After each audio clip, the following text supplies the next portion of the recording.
good one. It's close. It's definitely That's close. more There like is what some we are. discombobulation. Meh.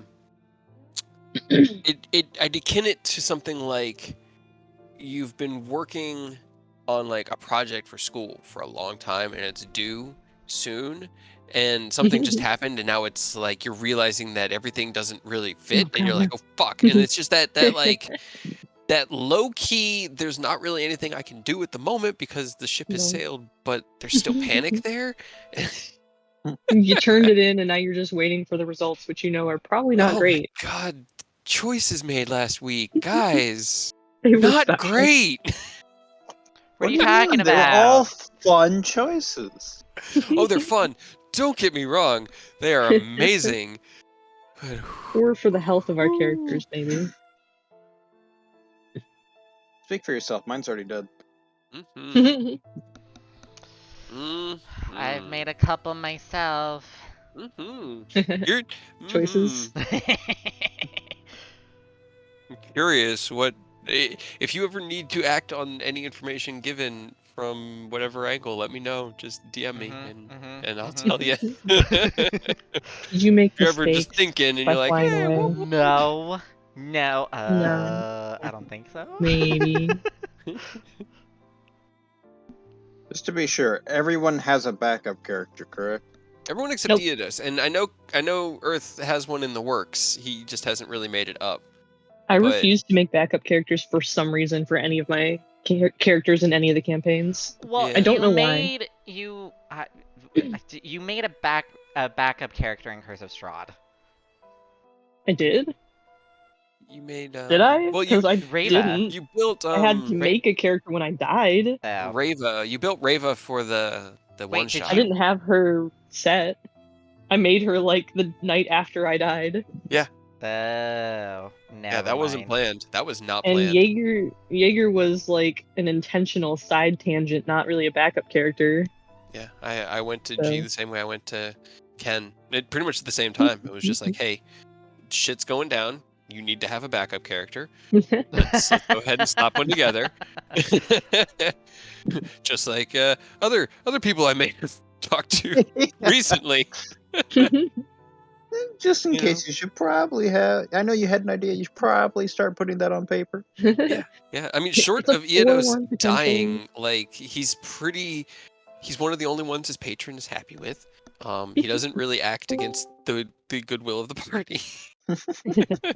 So I don't feel the need to prepare Eodos for inevitable crazy, but you never know. He just You rode never know. Ascalon to a whole other place on the map, so we'll see what happens. Sure, that was a good plan. Because I know how he would react, but I have no idea what Eodos is gonna do. Oh no.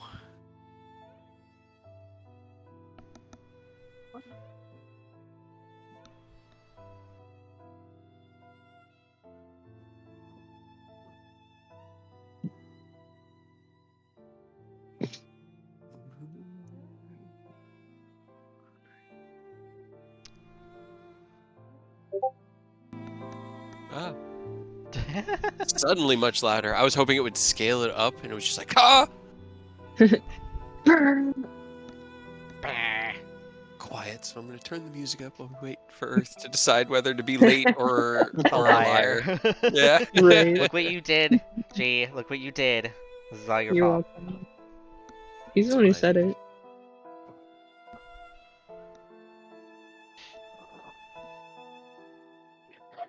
I said we can always recap and then pick up when he gets here.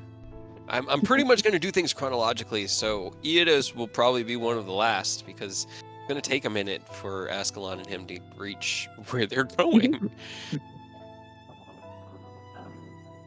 But he beat the strength checks. And God, did I roll Yeah. trash. Man, I rolled so bad for Ascalon and for a couple other things this week. Like, the NPCs were not rolling well behind the curtain. Unfortunate. Which NPCs? You never Wish you know. know. Yeah, I do. wouldn't you like to know? Oh man, No, there weren't many dice needed there. There was. Mm.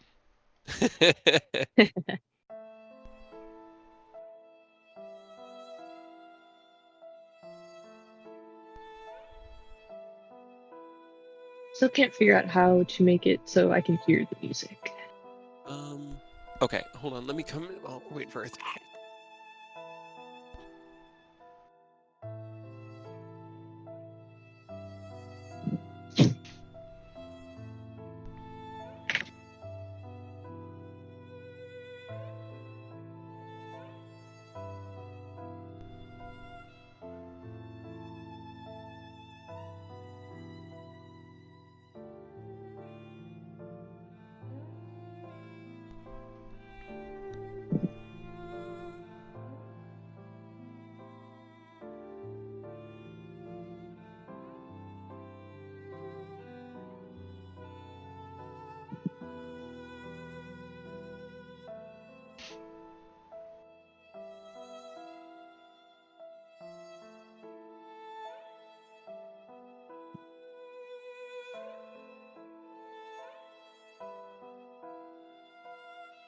Oh no. Wow, the answer was turn up the volume. Who would have thought?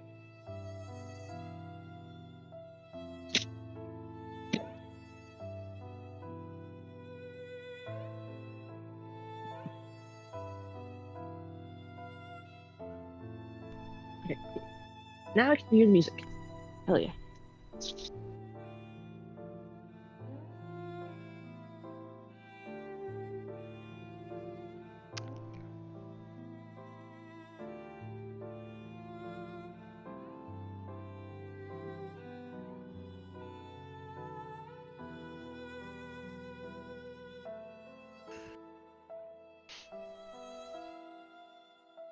Get up into the.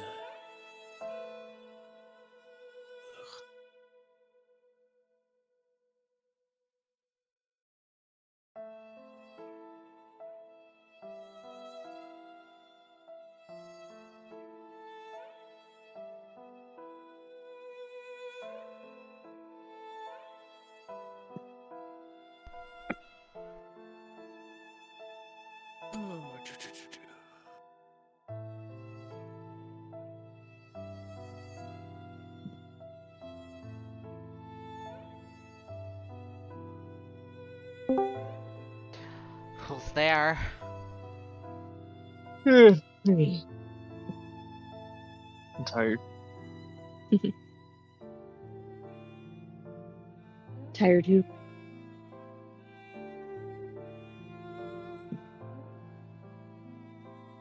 For shame. That's just not good.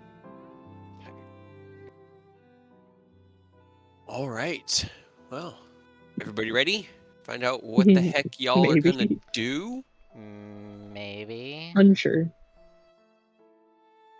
Right. Well, let's see. Where is my previously on Tyranny of Dragons? We started last game immediately after the battle with the Githyanki Despot, the White Worm Speaker, and Rose. Robert had bound and gagged Rose, and the party began to plan their next steps while watching Rose carefully. Suddenly, Robert vanished, as though he'd been pushed through the skin of the world. As the party attempted to make sense of what happened, Rose regained consciousness.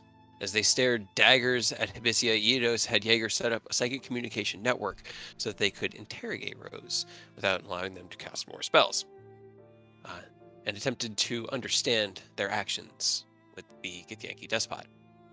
It was during the conversation the party realized that Robert had vanished while holding Rose's bag of holding, which contained Namir's magic key that you guys had planned to use to, rest so Taz could get you home. A plan was hatched, and the bisected upper body of the Githyanki Despot was catapulted into the castle town below the keep. And while that chaos ensued, you guys made your escape through the air, utilizing Pass Without a Trace, invisibility, and some decent stealth rolls. You guys That's made it what out. happened when I was gone. What? When I was asleep, that's what happened. Yeah. Yes. That's Pretty much. great. Because the key was no longer there, so they couldn't just open the door, rest there, and teleport out. They had to be able to get out. Like we So had planned. Yeah, they had realized that they could still fly using your, your like mental willpower there in the astral sea, and so Ken used his catapult spell and fired the upper half of the despot into the town, and chaos ensued. They split into two different directions. It took them about a day to get out of the castle town, and then another day to get back to Okra's. But you guys did make it back to Okra's, so that you could rest within the ranch and make the plans for the next morning. The next morning, you guys woke up, spoke with Okra. She thanked you and offered you guys a favor in return, since you did an outstanding job of causing absolutely miraculous chaos. And Rose sent a sending to Robert. Now, Robert had been banished by Rose. Rose wanted Robert to go home and think about what he's done. And so Robert found himself about half a mile off the shore of Agrond. He swam to the shore and hiked towards Galandar with no other landmarks to move towards. On the morning of the third day, he got a sending from Rose, asking where he was so that they could plane shift directly to him.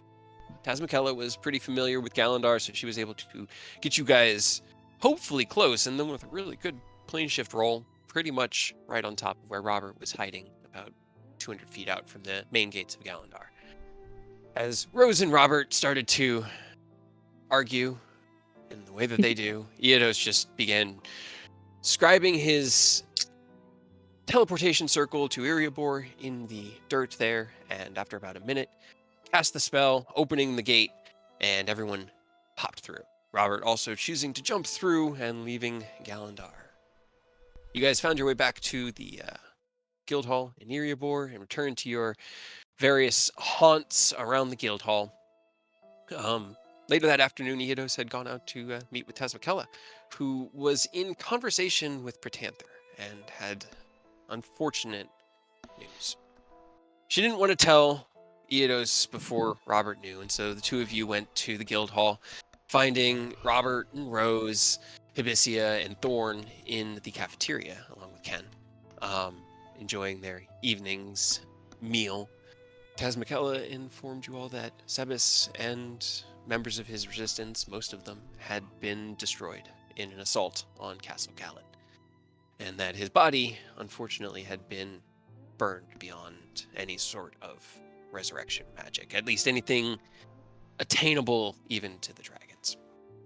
Robert stood up from the table and, without saying a word, left. He left the guild hall, he left the city, and walked probably for about 4 or 5 hours until he got to the forests north of Iriabor.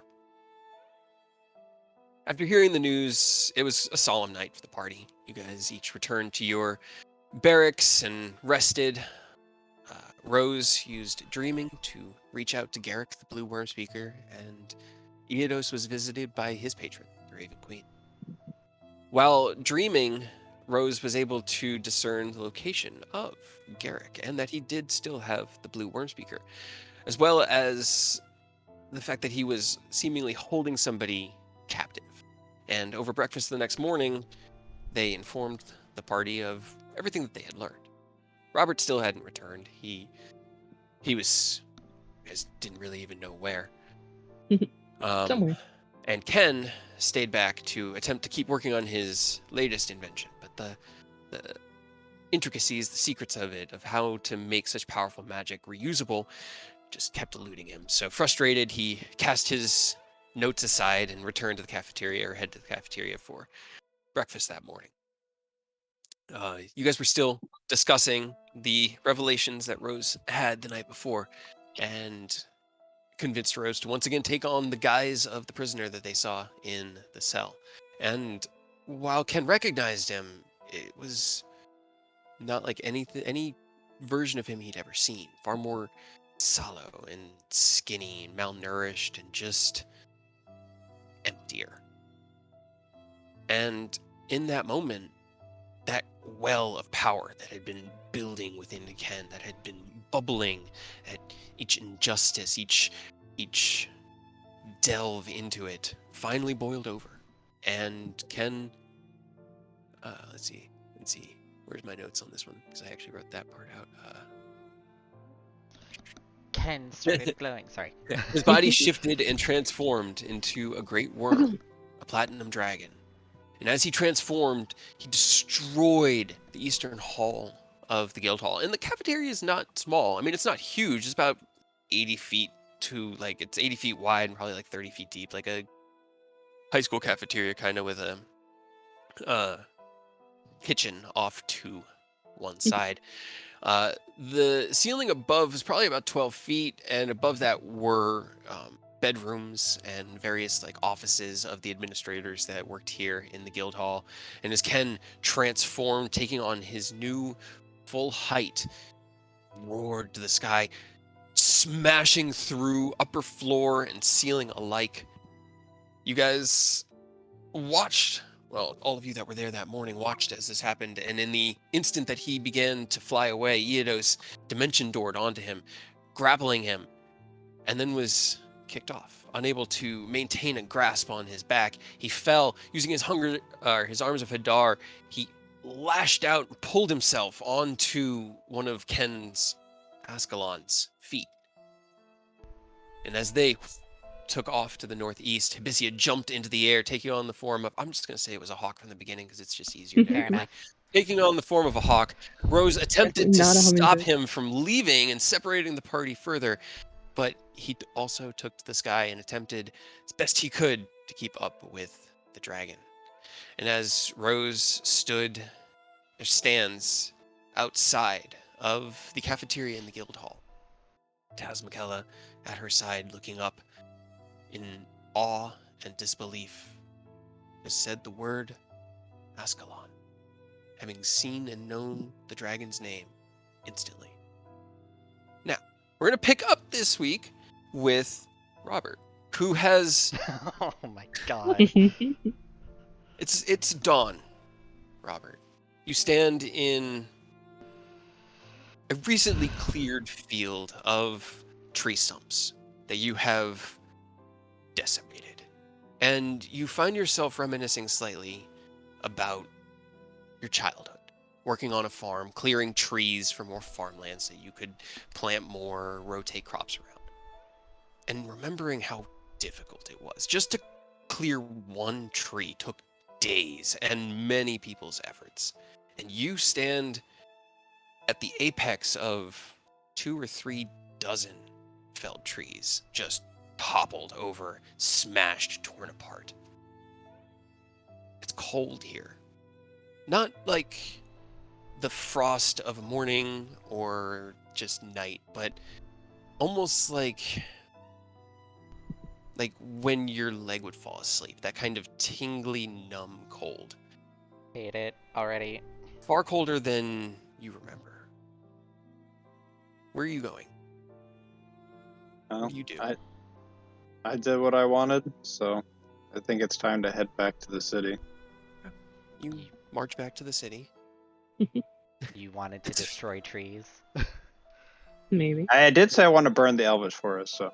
Ow. But Elvish? unfortunately, that one's a Fair. ways off, so you couldn't quite get there.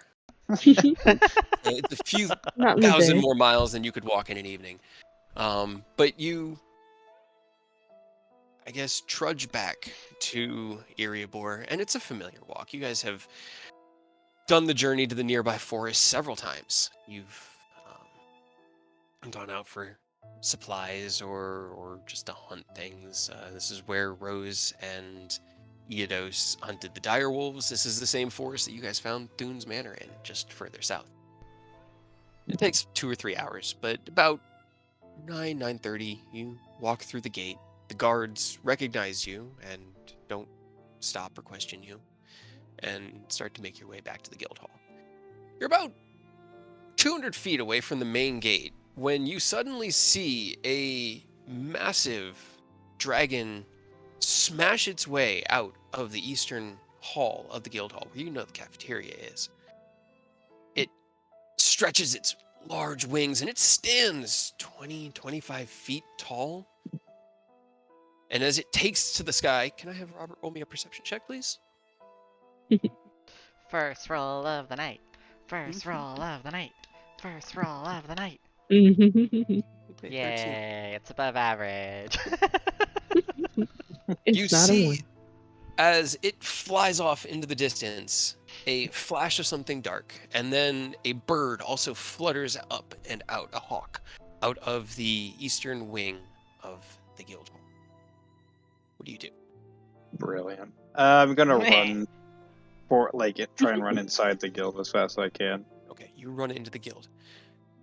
Arturia, you also just witnessed this from your comfortable perch across the street from the Guildhall's main gate, your small apartment that you had secured so that you could keep an eye on them from a safe vantage. You watch as this massive dragon, this impossibility, smashed itself through the ceiling of the Guildhall and took off to the northeast. Can I also have not Hibisia, Meh. Arturia, roll me a perception check.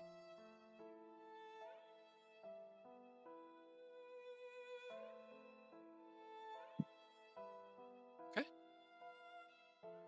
As you look, you lose the grip on your cup of tea and it splashes into the floor. The name, the name instantly fills your mind. Ascalon, the Uncorrupted. You don't know, well, you know why you know it, but you've never known it before this moment. But you know that in the moment of their naming, all dragons know all dragons' names. And that's not, that can't be. You also see the small bird fly up out of the eastern wing of the Guildhall, and the large, well, not large, but the hulking armored form of Robert running in through the main gates of the Guildhall, probably about 60 feet away from you. He has a new weapon on his back that you hadn't seen him carrying before, but no other discernible differences. What do you do? After shaking off the confusion and fear, I gather myself and just simply say, "This is bad. I guess it's time to reveal myself to them. Try to get a finger on what's going on here, and then I start to walk towards the guild hall." Rose, you just watched Ken turn into an What egg, the fuck? hatch, smashed through the ceiling, and fly away with Eodos. You just watched as Hibisia flew off after them without anyone to back him up. Tasmakella looks awestruck and confused and terrified. And she just, Ascalon, the Uncorrupted. What? No. What? And she looks down at you. What happened? Don't look at me. What? You tell me. What is this? What happened? I don't. Who is that? A platinum dragon. It's not Yeah. possible. They don't. It's not. They don't exist? Not. The only one that does is Bahamut. A god. That seems bad. What do we do? I don't know. I need to go and speak with Pretanther in person. We need to meet at the Nether Mountains. I need. Right, She looks you right square in the now? eyes. I need to go. Yes. Hold on. You can't leave. What are we supposed to do about this? There's nothing we can do about it right now. There's always something we can do. Do we fight him? Do we talk to him? I don't. Is there a way to put him back? I don't know. God. I need advice. This is far beyond my knowledge. My knowledge is your people and your culture is not. She kind of looks up towards the hole in the guild hall that's still got rubble tumbling down at it as things settle and crash into themselves on the second floor. And there aren't any screams of pain, but there are screams of confusion. And as the two of you are talking, Hadrian walks up. What in the hell happened here? Oh, shit. How about that? 2 seconds. Give me. It's not gonna fix the ceiling hole. So 1 second. And they turn back to Taz. All right, you need to go. Before you go,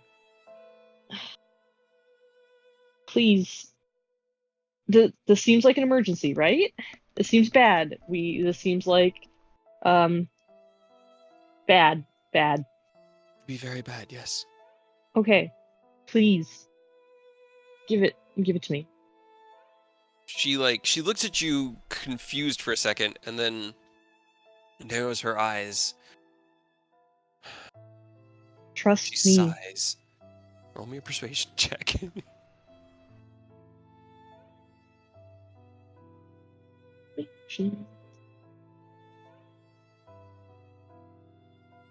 24.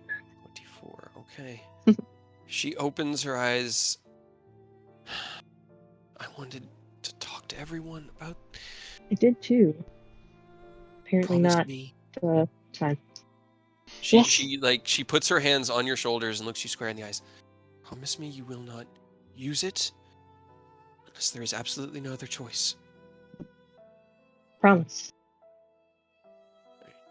You can either roll persuasion or deception, whatever you choose.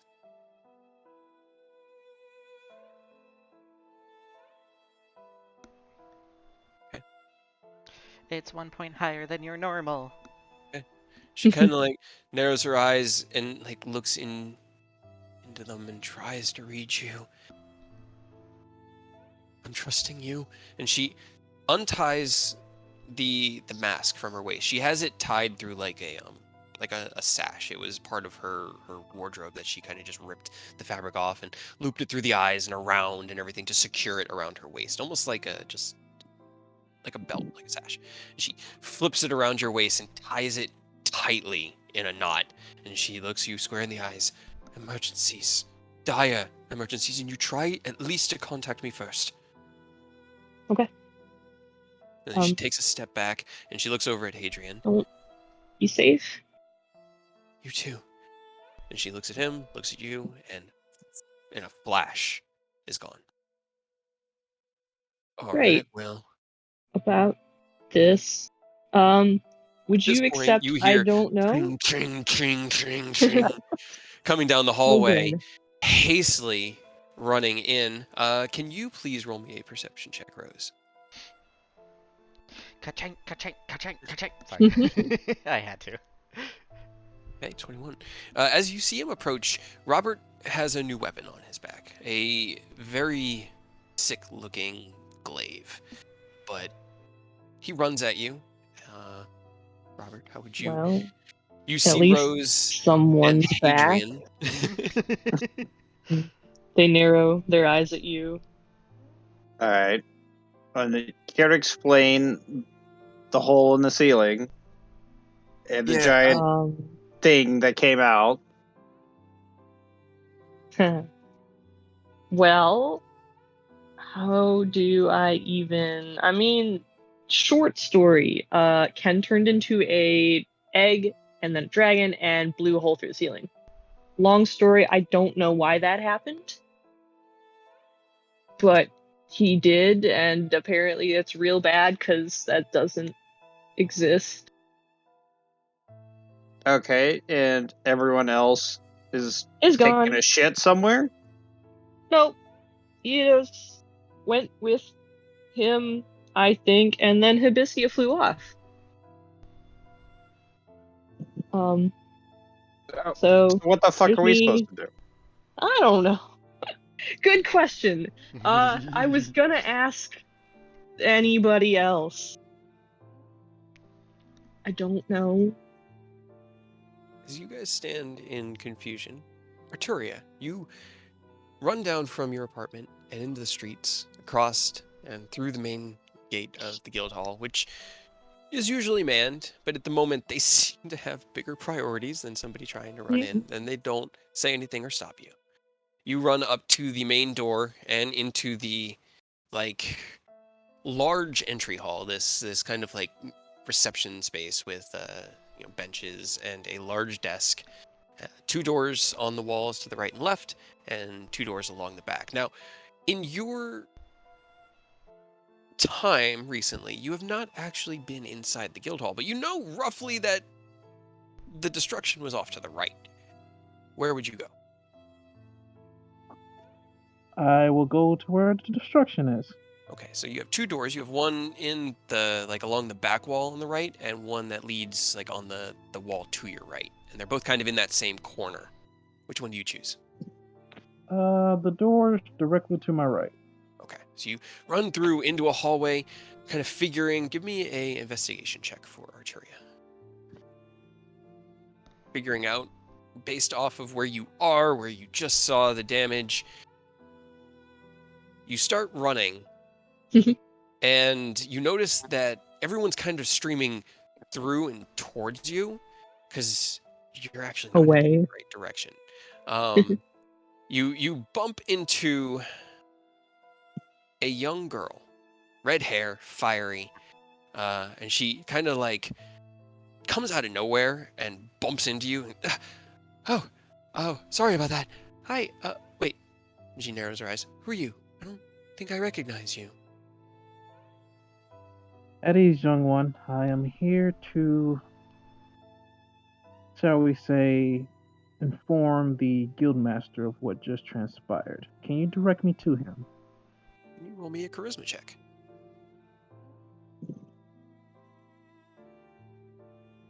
She kind of narrows her eyes. I mean, yeah, you should probably come with me anyway. Let's go. I was just heading to go check out what the hell is going on. And she takes you by one of your hands, one of your gauntlets, and just starts leading you down the hallway in the direction you just came from. Do you just follow her? Yeah. Okay. Robert, Rose, Hadrian, as you are all talking and Rose is questioning who to ask and what to do, you see Emmeline dragging a... Why don't you go ahead and describe what Arturia looks like down the hallway? She is a silver dragonborn and an ornate, not like super religious armor garb combo, but you can tell that she's part of a religious sect of some sort with a big fuck off hammer on her back. Now you've met God damn Arturia. it. You've met Arturia before. She was the one who helped facilitate or try to facilitate Eris' revival, but you didn't see her in battle garb, and so it takes a moment for you to recognize who you're actually looking at, as Emmeline is leading her down the hall towards you. Okay, so what just happened, and why do we have a new skylight, and why do I need a new bedroom? Oh, well, shit. Well, for the third or fourth time now, I don't know. Ken turned into a dragon, I think, and didn't like your guild hall. I think. What? That doesn't sound like Ken. I mean, Right? turning into a I thought he dragon liked the kind place. of does, but he loves the guild. No, he turned into like a dragon, and they put both hands out in a gesture of something huge. Oh. Like dragon, and smashed through the ceiling. I honestly don't know a lot more than that, except for he seemed mad and then flew away with Eodos and not technically Hibisia, but he also flew after him. Emmeline looks Yeah. up at Hadrian, and Hadrian looks down. Who's this? I found her running through the halls. She said she's here to offer aid. This is the guildmaster, Hadrian, and I'll introduce you to him. He'll look over at you, Arturia, and kind of narrow his eyes. Ain't seen you around here before. Salutations, Guildmaster Hadrian. As the young lady has stated, my name is Arturia Shadowbane. I'm here to add to the answers that you seek, that the young one here is trying to explain. If you can Answers explain are better it than chaos. than Rose, then that Hey, would be... I tried. You did fine, dear. Me. But any explanation here would be helpful. I got a hole in my roof. What just happened? Yeah. Let's see. All right, so out of character, would she know the background of Ken, or Yes, like she more or knows less? everything. Yeah, she knows Okay. everything. She knows everything. All right. So let's begin. We will start immediately after the assault on Baragos. You know the story, I'm sure. Everyone was slain. The cult took over. Had dragon support to lay waste to the city. Ken was unfortunately the only survivor, having lost his parents and suffering a grave wound.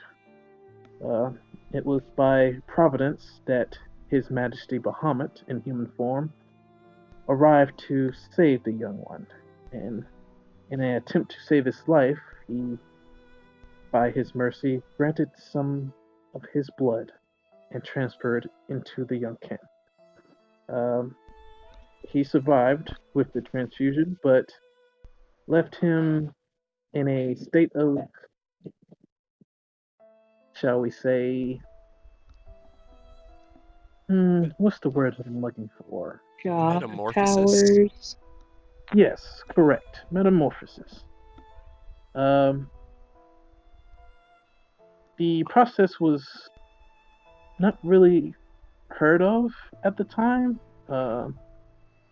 While it did save his life, it also mutated him, granting his well-known platinum eye and his tuft of platinum hair at the time. And over the course of his life, it started to change him slowly and surely.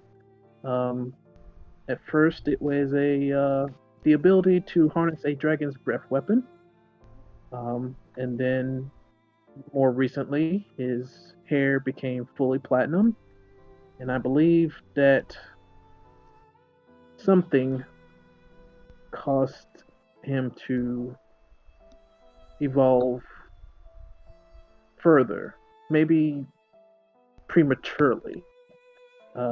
Whatever was the trigger. Excuse me. Long story short, supposed to be only one platinum dragon. This metamorphosis was only supposed to heal him and grant him some draconic abilities, not transform him into a full dragon. I am myself, and I'm sure Lady Tasmakella is. This He is just left. yes, I saw. But thank you. Uh, this situation is unheard of, and every dragon, chromatic and metallic, is aware of his existence now, and only Bahamut knows what could happen. But this is a situation to where we need to band together, and I'm sure that we can figure something out. I would like to recommend that we go to the Nether Mountains and seek out the Metallic Dragon Kings to formulate a plan. I mean, that's where Taz went right now, and we're kind of down half our party. Can we get them back first? Yes, Somehow? that would that is logically sound, sure, but trying to think where. Well, Arturo would saw where what direction they went to. Yeah, So, yeah, you would have seen they That flew off to one. the northeast. is there any means of flight or means of travel to the direction young Ken and whoever else went in his direction? We still have the airship part too. I mean, I feel like the airship would be a little slow. I mean, yes, Not the Starlight Dragon really. is still secured in the training yard, so we could take that, but she would. I don't think it's as fast as a dragon. No. I don't think any of us are as fast as a dragon. Not unless you can turn into a dragon and take us with you. No, I can't. Haven't gotten there yet. Sorry. I mean, well, no, I can't do Hadrian a kind of dragon. like as all the talk of Ken's history and the dragons and all that, Hadrian kind of just like puts his head up to his hand over the bridge of his nose, and will eventually just like politely excuse himself while Arturi continues to explain all this. He's just gonna go assess damages because that's all he cares about at the moment. He's just gonna go in there and try to see if there's anyone that needs.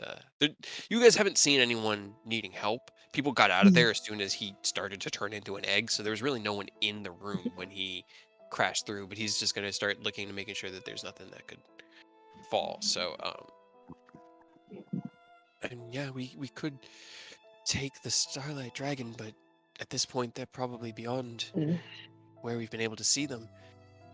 And at that point, I'm going to switch. So, Abyssia, Yes. What you've have you turned done? into a bird, evaded Rose, and are now flying after the hulking form of Ascalon. You don't know his name. You know that this is Dragon Ken. This was your friend Ken. And in the distance, you can see with your hawk's eyes Eodos clutching to his like left leg, and Eodos only comes up to probably about the middle of his shin. He's literally standing on his foot. And as they begin to fly away, you see Ascalon kick a few times, trying to knock Eodos off, and just the grip, this sheer determination.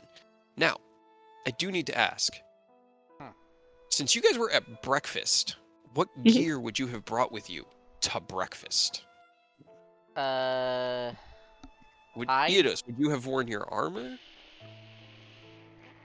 Yeah, I mean, the only reason he wouldn't have would have been if, we had talked about going to get geared up, go to the stores, but we were kind of trying to get a game plan, and after, the ominous dream where he was warned, like, hey, Robert might do something bad, he was prepared. That's fair. All right. Would you have had your staff with you, Abyssia? I would have, yeah. Because I don't require much armor, so the staff is like one of those special things, just like, hey. You just keep it with you like a security blanket. Okay. So all of it was merged into your form. Now, Security rod. yeah, it's your security. I didn't want to say it because it can get that. Anyway. My special rod? No, I'm kidding. You Your watch special as stick. this large dragon and your new ally, your two allies really, fly off into the northeast, and they are far faster than you. Flying as fast as you can, they are easily twice as fast as you are. But you can keep your eye on them, and with the vision of a hawk, you can see pretty far. You guys approach a mountain range around 11 or so. You know you've got about 6 hours to maintain your flying form. Now, you can either stay on the mountain range and try to watch him from the top of the mountains, or use the rest of your wild shape to continue, knowing that it'll get you to about here, and as you crest over the mountains, you can see swampland out ahead of you. Would you go for the higher perch or try to get closer? I would go higher, just so I can get a better view, since he's large. Okay. All right. Let's see. So you find a good perch amongst the mountainside here. It's rocky. It looks like there's been a lot of various rivers that have cut through here. So there's a lot of like winding trails of rock that are just dry and create nice smooth places where you can secure yourself and keep a good view to the northeast. Now, it is quite a ways, and you can see the ridge of the mountains as they kind of curve around to the left, off to the northwest, and then along the horizon. And you can see this tiny glinting shape in the distance just get smaller and smaller. How long would you watch? Probably to see if they land, or if he's just still going. Okay. then you'll be camped here for a while. It's about 1-2 when you find this perch, and it's about 4 or 5 hours that he's flying, where you can just sort of watch. It's like watching a plane in the air, but it just gets further and further away. And Ken isn't moving anywhere near as fast as an airplane. Let's see. I need a calculator. Well, you do the math. I know he's a dragon. Is he like full-on dragon right now, or is he the anthropomorphic like artwork of him right now? He looks more. He looks identical to the artwork of him. That is what he looks like. But he's like This 50 feet tall. he stands about 25 when he's full.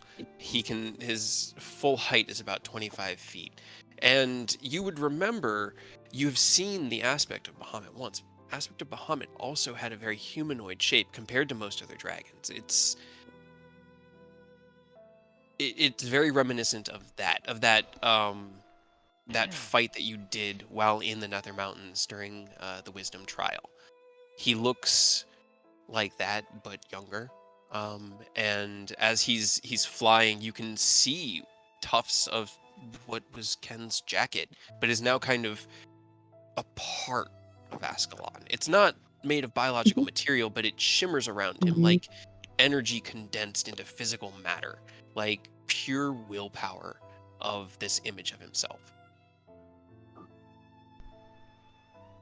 That's good, because I thought we were gonna have like a fucking Sylveon flesh ribbon scenario, and I really did not want to be involved in that. It is not a flesh ribbon. You can distinctly see where the coattails are kind of fluttering in the wind as he moves through the air, and you can see the skin that is not seamed to the coat. It is a garment made of his own willpower.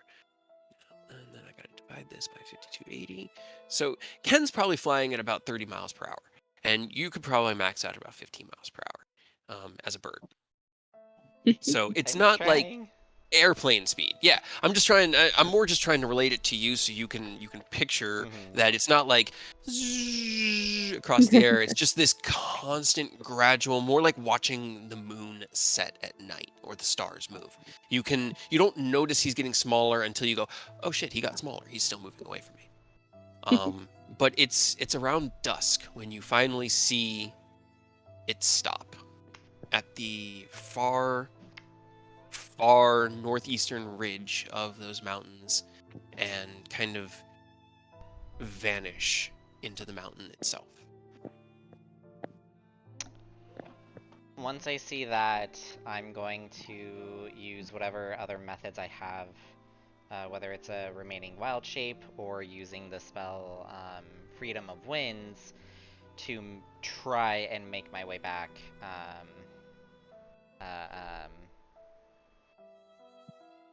Back to the guild, yeah.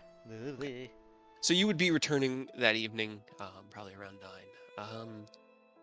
If you do have another wild shape, so you are able to take on that bird form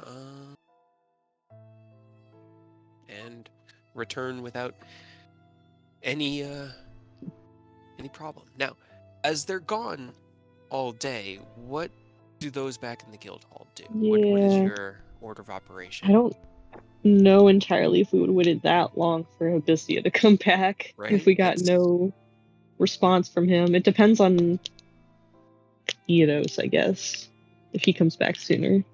Okay. Eidos, as you are clutching to Ascalon's leg, really, you don't even know his name yet, flies out of the guild hall, roars, and as you clutch on with the arms of Hadar, he kicks a couple times, trying to kick you loose, but you just hold on. And it seems like after a short time, he just stops trying. And it's not an easy ride by any means, but would you stay clutched onto him the entire time, all the way? Yeah, I mean, if he kind of resigned to like, I'm here now, he'll hold on for as long as possible, because He's just trying to mainly get a feel for if Ken is in there at all. As they're flying, he would probably, try to call out to him a couple of times, see if there's any sort of recognition there, Roll or me if a it's just persuasion. full terror.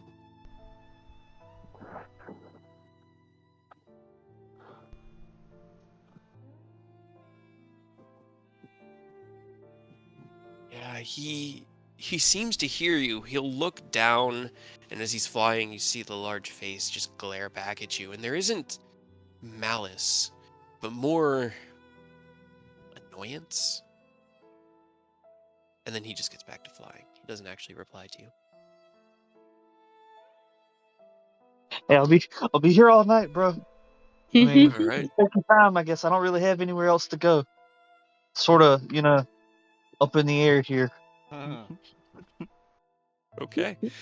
As you soar through the sky over the swamps, you begin to head towards those northern mountains, and you know what's up here. You guys never approached from this angle, and when you left, you had to travel through those swamps. It was where you met Fred. And there's a moment where you fly over it, and it kind of like brings a little chuckle to your heart because Fred's awesome. Oh yeah, Fred's come a long way. But around dusk, after about 8-9 hours in the air, you see yourself approaching a familiar cave. And as this large dragon sets down onto the rocks, he on his hind legs and gives one solid just shake of his leg. And after hours and hours and hours of holding on, there's no saving throw that can stop this. And he just shakes you loose onto the cliffside there beside him and crouches down and pulls himself into the cave that you know once led to Jaxathon's lair. Do you follow, or do you attempt to contact your friends? What would you do at this point? Well, here's the big thing. I don't know if you guys realize, I have zero means of contacting my friends. Yeah. Yeah. I was gonna It's say, not Rose a thing I can do to contact my boys. probably after like an hour or two, Rose probably would have tried to contact both Hibisia and Eidos. We can as the hours go on, you can definitely do that. At this point, Eidos would be still passing over the swamp, and Hibisia would be over the mountains. But you can send them messages.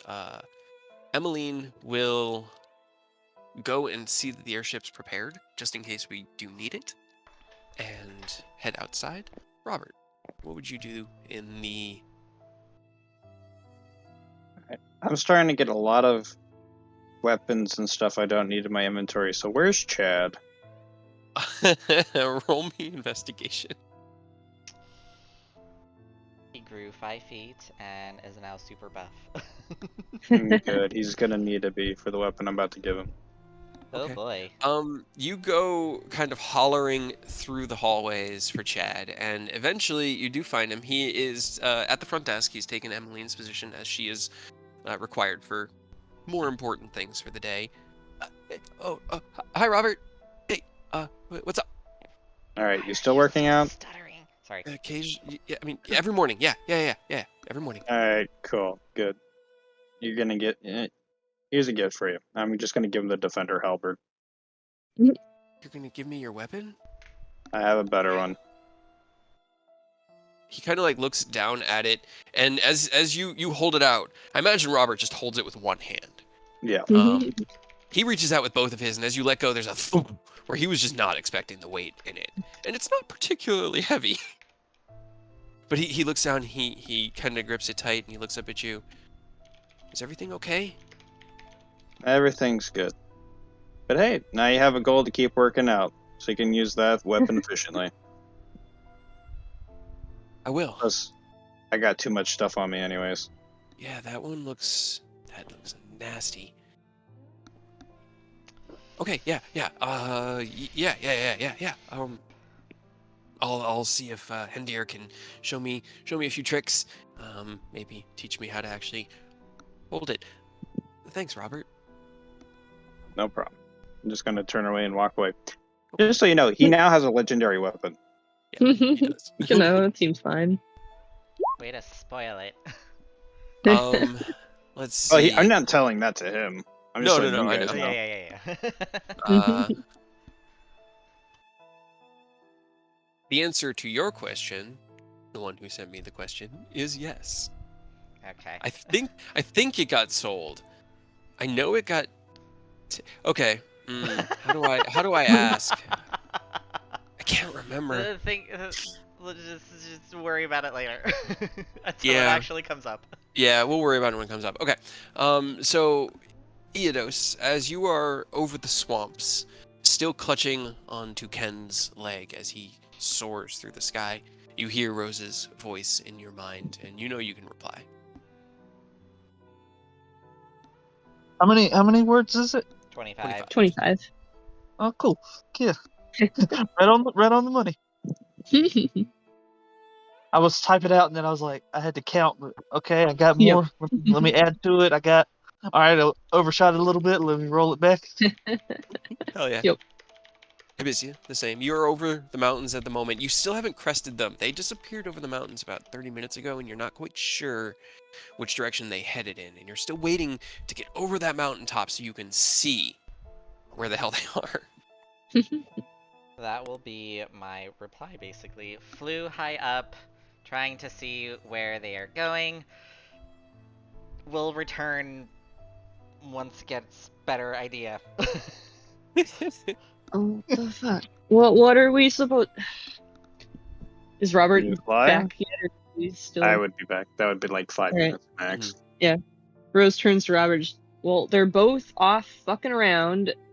And I don't think they're coming back yet. So what the fuck are we supposed to do? Can you fly? No. Then we wait. Well, yes, I guess, but I don't think it's gonna go any better than it did for Hibisia. What's the you worst have that a can plan? happen? So you Well, just want to sit here and do nothing. Do you have a better idea? I can't fly, or at least not for very long. Well, Do you want to walk? We can walk. no, I don't want to walk. The sass. I don't even know where he went. Well, I mean, I saw him heading about northeast-ish. A good old that away. Yeah. Yep. I mean, you're giving me such great options to work with here. So are you. I am. Wait. No. I don't like that option. Mm-hmm. Would I have noticed that she has the mask on her? Person. Roll me a perception check. That's not a good sign Or who? Great sign. for anyone. Okay. Yeah, it's not everything about this morning has not been a new sign Yeah. or a You good take sign.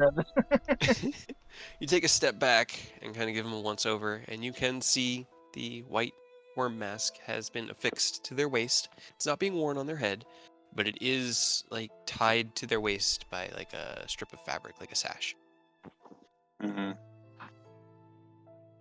You're not gonna attack us again, are you? Am I going to attack? Why would I attack you or anybody else? Oh, I don't know. Maybe that you have a dragon mask or something. Because that's Uh-huh. never been an issue with you before. I don't see it as an issue. Skeletons speaking facts. Right? Speaking of gaining something new, where the hell did you get that? And points to your new weapon. Found it in the forest. Oh, I'm fucking sure. I'll roll an insight check, but I don't know if I need to. Oh, I'm being sarcastic as fuck. He's gonna assume you know he's lying. You threw Yeah. it. Yeah. Uh-huh. And what'd you do with all of...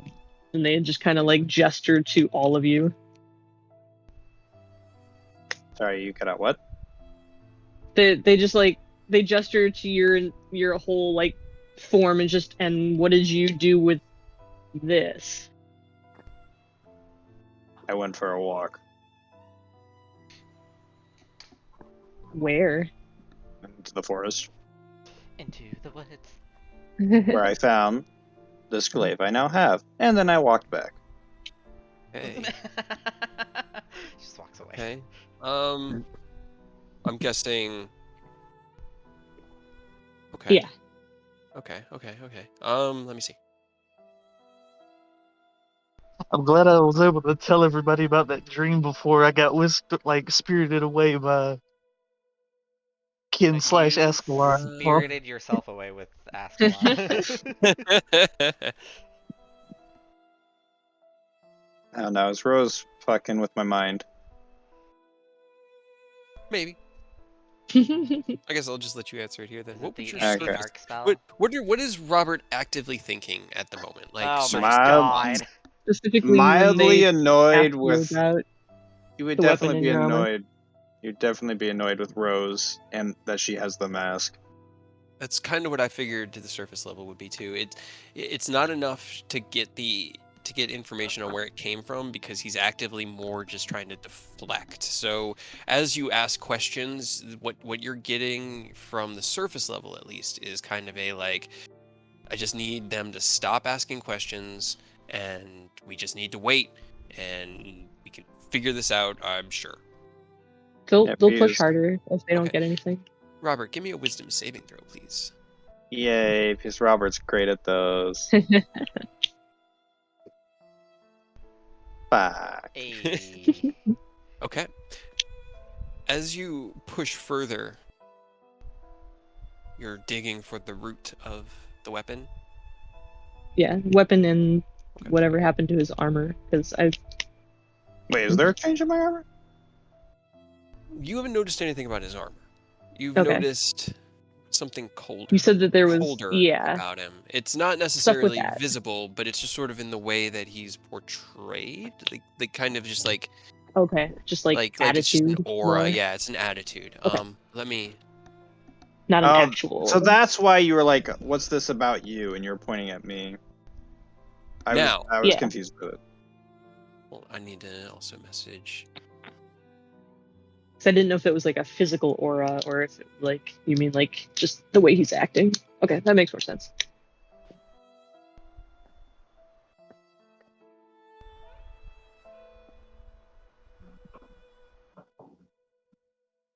Sucks having someone in the party who can read minds. All right, hold on. Especially when it's used against you.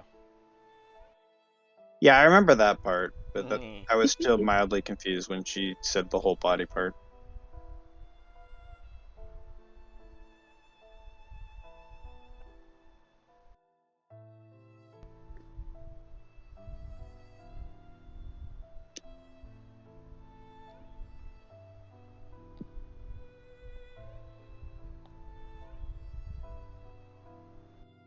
They give We're you here a at the very dark look.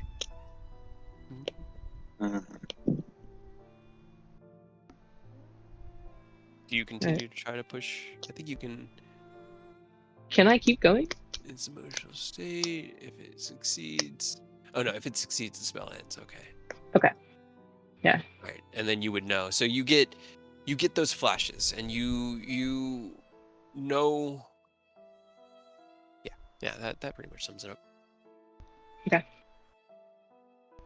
There's a quick like mutter, just you're one to talk, and then they turn away from Robert back to Arteria. Mhm. Right. Seems like our friends may not be coming back today, or at least not until later tonight. I don't know if we should leave for the Nether Mountains without them, but I don't really know where or what we should do. Well, according to my information that I've gathered, the one named Eodos, he has the ability to teleport, correct? Yeah, he was the one who rode Ascalon into the sunset. How romantic. Hmm. So I guess he could come back, which is good for us and him. But he said he was gonna try to figure out what was going on, and then come back later tonight. I see. Well, the one in armor seems like he has a good head on his shoulders. Poor mortal. I also This one, vote that we. This Epicia, one? give me an insight check actually, because this will be Yeah. a good one for an insight check. Yeah, this Me? mortal. Wait, Wait what? a minute. Not Hibisia, sorry, Arturia or Arturia. Hibisia? Too many Ias. Burroughs is Yeah, like, wait, you're talking about him? I know, I was confused too. I was just like, I'm not there yet. Yeah, you're not there yet. You're not there. You have to de-eat yourself into the sunrise as well, man. Exactly. Nothing can go wrong. You glance over and see. Let's say 15.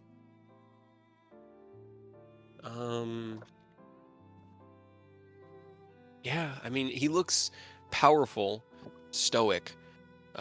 He kind of has this almost passively intimidating aura.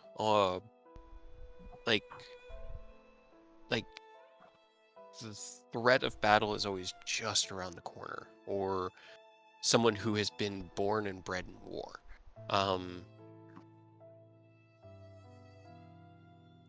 Not a shining light, but a powerful soul, if that makes sense. Yeah.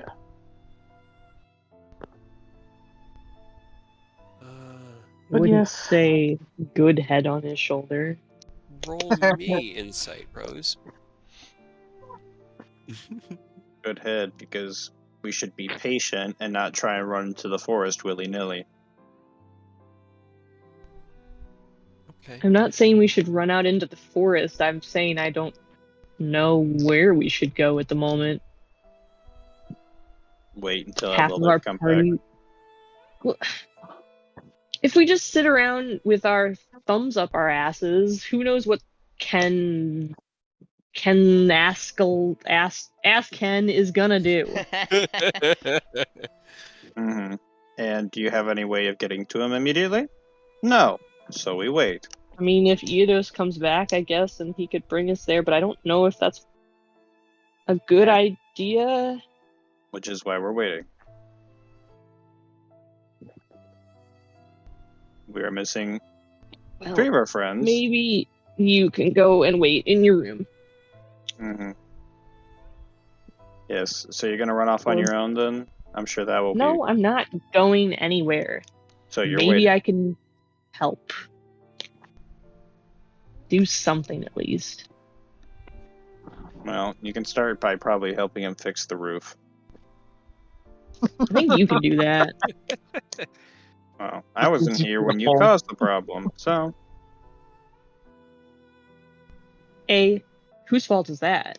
You also ran off and did something. And Yes. B, I didn't do shit. okay. Well, means our party member did break it. Might as well fork over the funds, Ken can which pay you are for it, holding. sure. Which you are holding. There's just a ghostly whoa. How did our funds get involved in this? Yeah, no. Ken can pay for it from his own funds. Mm-hmm. If you'd like to help, I'm sure Hadrian would appreciate it. I'm sure. But like I said, if you don't actually have any bright ideas, I suggest you wait patiently. Absolutely not. I'm sure I this don't do will be a fun time. patiently. Yes, and that's gotten us in trouble many times. You're a jerk. Like in the astral sea. So, is there anything that you guys wanted to do throughout the day before dusk? We'll say would probably be the next time that Hippicia or Eidos have action. Is there anything you guys wanted to do during that day? Work on the Arturia- tough feet. Okay. Arturia will familiarize herself with the guild, at least knowing where all the important places are, like what remains of the Chow Hall and reception, and then I guess whenever they turn in for the night, she can just go back to her apartment. Roll me investigation and charisma for Arturia. Let's see, Tuffy, you kind of need someone to spar with, Robert. You And your lost sparring, partners. Yeah. Make me a. Can I? Assist, I'm sorry. Can I assist with that after the investigation? Sure. Alright. We'll see how much you can learn knowing that. Okay, 12 investigation. I know we just met, but can I beat the shit out of you real quick? Okay. All right, and now for Robert's Tough, while exploring the guild hall, you bump into a few members of the staff here who question who the hell you are and why you're wandering around the guild hall. Robert, you were heading out to the yard when you see Arturia in a discussion with a young, or not young, but a smaller dwarven gentleman that you know is Hendir, who is like, all right, lass, listen, we've had a big old fucking mess today. I am not dealing with strangers in my guild hall, so you're gonna have to go, and that's about that. Hendir. Yeah, and they're with us. Fine. Well, I haven't had a chance to ask Hadrian for another provisional membership because he's a little busy and angry. we're but- all a little busy, and we're all more than a little angry. So if she's yours, that's fine. Just try to, For stick with now. her, keep her company. That way, if anybody asks, you're right there. He looks up at Arturia. You, I'm sorry, lass. You look like a wonderful lady, but I've got to go. Goodbye. And he just sort you of know where pushes- Emmeline is? I could. Okay. She's out in the yard. She's working on the airship for you. Right. Yep. Okay. That makes sense. He pushes his way back to the cafeteria. Arturia and Robert head to the yard along with Rose, where you can do your tough training. So Robert, go ahead, give me a con save. Arturia, give me an attack roll. Rose, you head over to the airship, and you can see Emmeline kind of like adjusting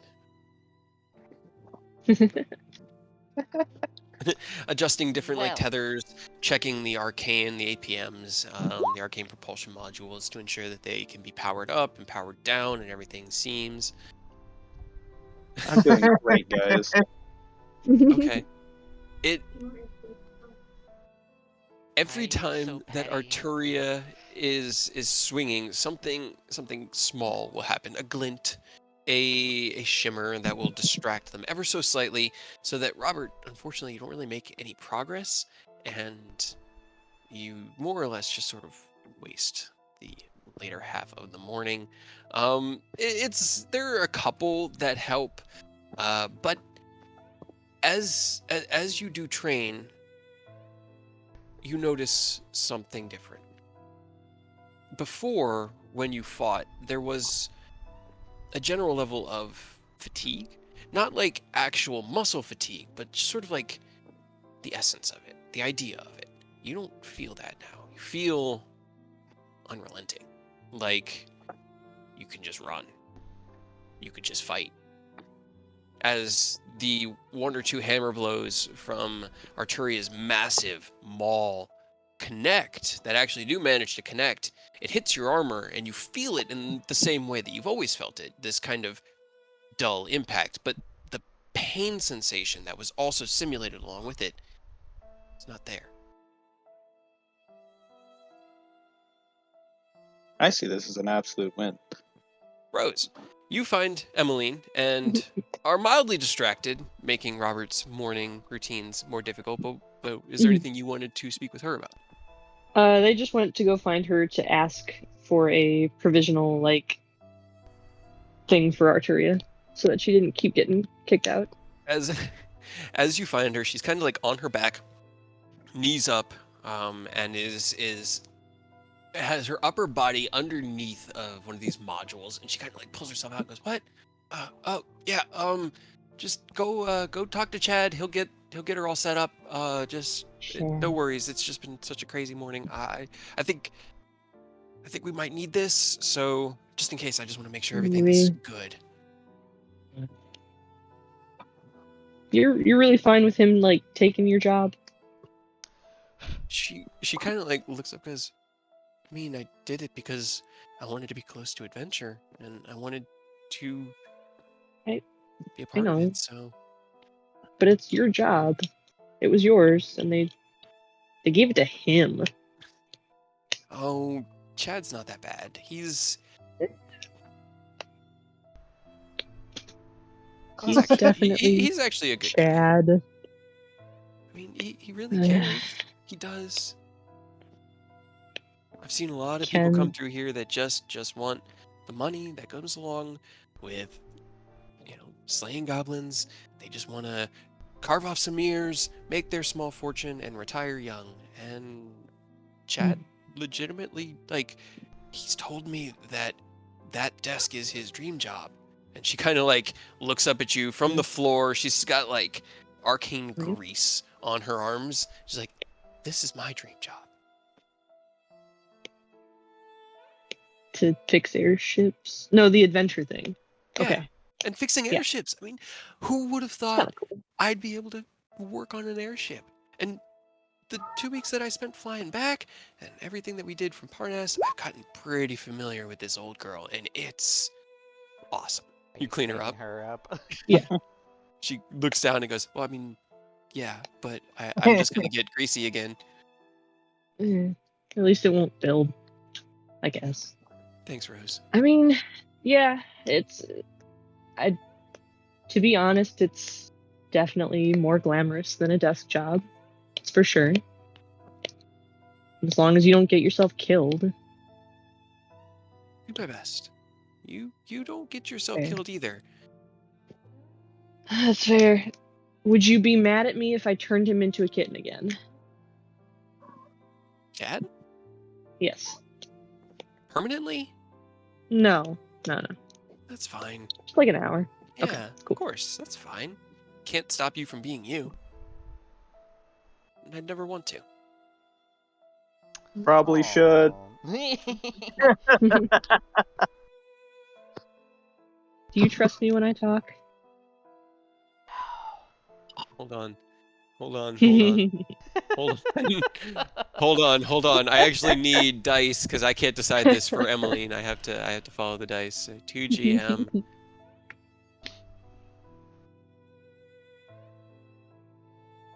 And then okay. She kind of like narrows her eyes because I can never really tell when you're being honest, joking around. But I know that you don't have ill intention. I mean, at worst, you just like to play pranks. So, do I believe everything you say inherently? No, not really. But do I trust that you always have our good at heart? Of course. Their face just like falls for a second before they just like cover it with a smile.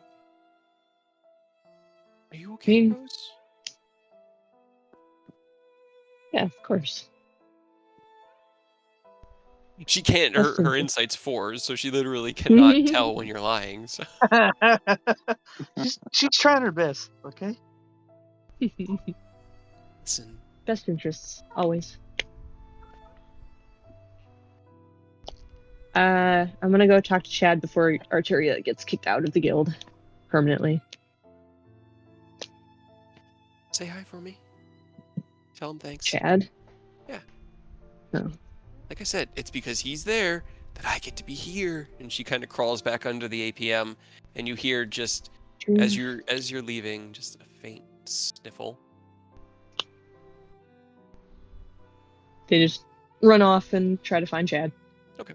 He's in the front hall, and you can set up a provisional license for Arturia, unless you wanted to roleplay with him and harass him live. No, they run in and like slam their hands on the desk so that he jumps. Yeah, he does. Hi, Chad.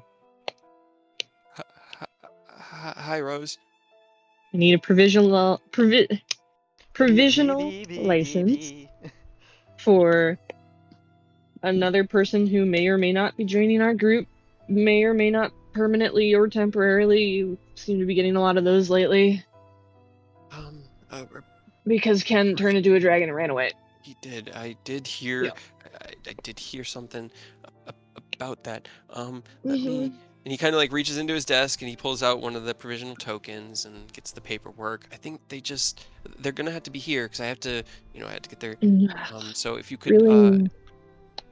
And as you're kind of just like, as Chad stutters through explaining that Arteria needs to actually be present for this, you see kind of propped up behind him against the wall between Hendir and Hadrian's office, Robert's old halberd.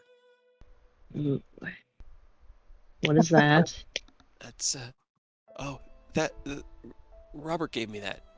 He said it would help me get Why? strong. Why would he possibly do that? He said he didn't need it anymore. That he had something better, and that. That shit's super dangerous, right? Like in more ways than I'm sure you can comprehend. The halberd? Yes. Okay. Boy, do you know any magic? No, I don't know any magic. Shit. Before you do anything with that, maybe have Emmeline take a look, tell you what it is, what it can do. He starts nodding, like slowly at first, and then starts. Yeah, that's not a bad idea. Identify the magic item before you use it. Yes, Okay. please. Okay, I can do that. Oh my god. Just bring Give him a cursed item.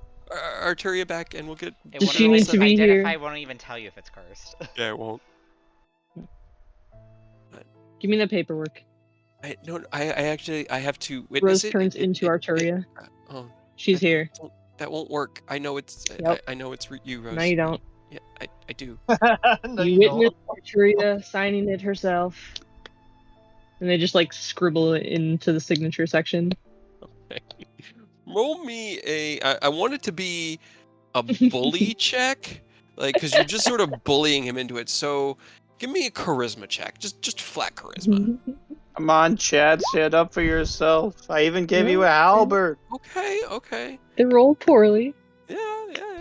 Give me a second. Let's see how he does. In his, he's gonna roll 20. a balls check. All right, so Hey. the bullies versus balls.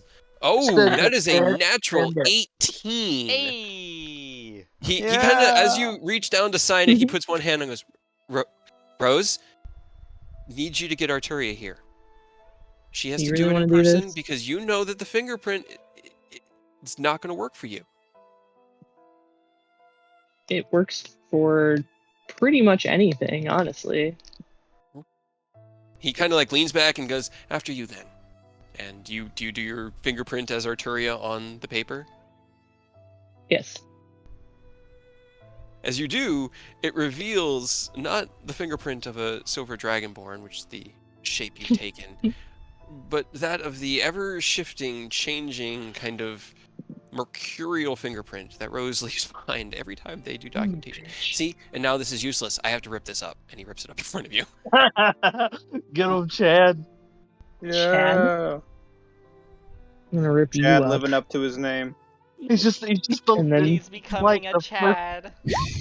It's just like when you see like the kid at first day of school that was worried, and now they're kind of getting used to it. Yeah. He's just growing. You know? It's a 15 on his save. It was close. He kind of like as he finally grows up, he puffs his chest up at you, rips up the paper, and you polymorph him into A kitten. a kitten. They take the pieces of paper, like dump them on his kitten head, and then they're actually going to take the halberd and bring it to Hadrian's office and lock it in there. Okay, you can do that. It is You're not like locked. the Hadrian worst teacher ever. Hadrian left his office in a hurry and did not lock it behind him, so you can easily secure it in there. At some And then point, they you leave. manage to get Arturia to the front desk later that day, and Arturia, you can get your provisional license. When you do, the halberd is not there, and Chad is a little more demure than usual, and it's just like, okay, I just need her, put her fingerprint here, Ta-da. and you have your license. Now, Eidos. Everybody is on their villain arc here lately, huh? Man, you're telling me I've been trying to make sense of all the stories going on and how I'm going to keep this going from like everyone just fighting everyone. Rose having a day. They're not looking to fight anybody, but they're in a bad mood. They're in a bad mood. Eidos, as you stand at the edge of this cliff face, the large hulking form of Dragonkin has crawled into the cave that goes about 150 feet down until it opens into the large den type area in the mountainside that Jaxathon had set up as his horde lair. You stand there alone. Are you heading into the cave?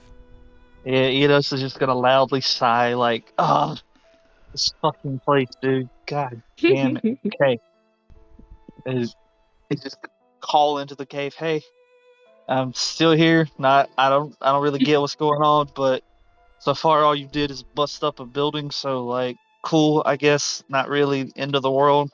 Don't fuck me up, please. I'm trying to get a handle on what's going on. He's gonna, as he's calling, he's walking into the cave. Roll me a persuasion check.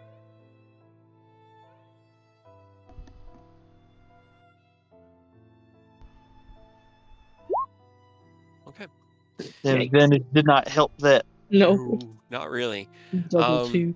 You head into the cave and climb down, and it's dark at first. You kind of go through this weird shift where the sunset outside is creating this twilight, and as you come into the cave, it goes from twilight to dim light, which seems bright enough for you to see by, into darkness, which is just all pitch black, into this very strange light. As you step into the central cavern, it's all kind of cast in this faint silver light that just shimmers along the stone slate walls and radiates through this space. And as you get closer, your devil sight kicks off and you start to see in color again, but it's not the stone color of the walls that you would expect or the striations of rock or anything.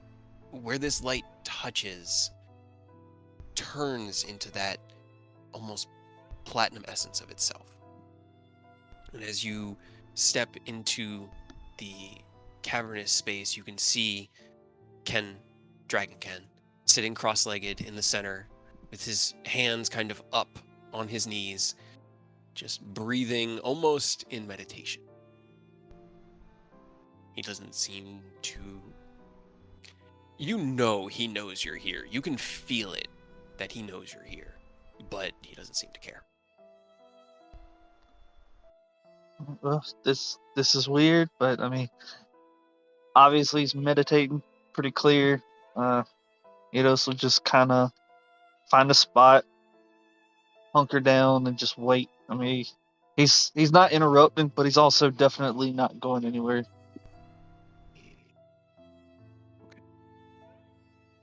Okay. You wait, and an hour, 2 hours pass. Would you do anything in that time, or how long would you wait before you acted? I mean, if it's at least an hour, he'll kind of chill and see what's going on, and then if once it starts ticking closer to the second, he'll just kind of try not to be rude, but just ask, "Is that you, Ken? Can you hear me?" Okay. Roll me insight and another persuasion.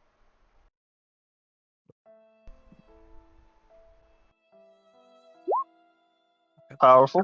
Right. It's a good start. It's solid start. It's 3 2s in a row.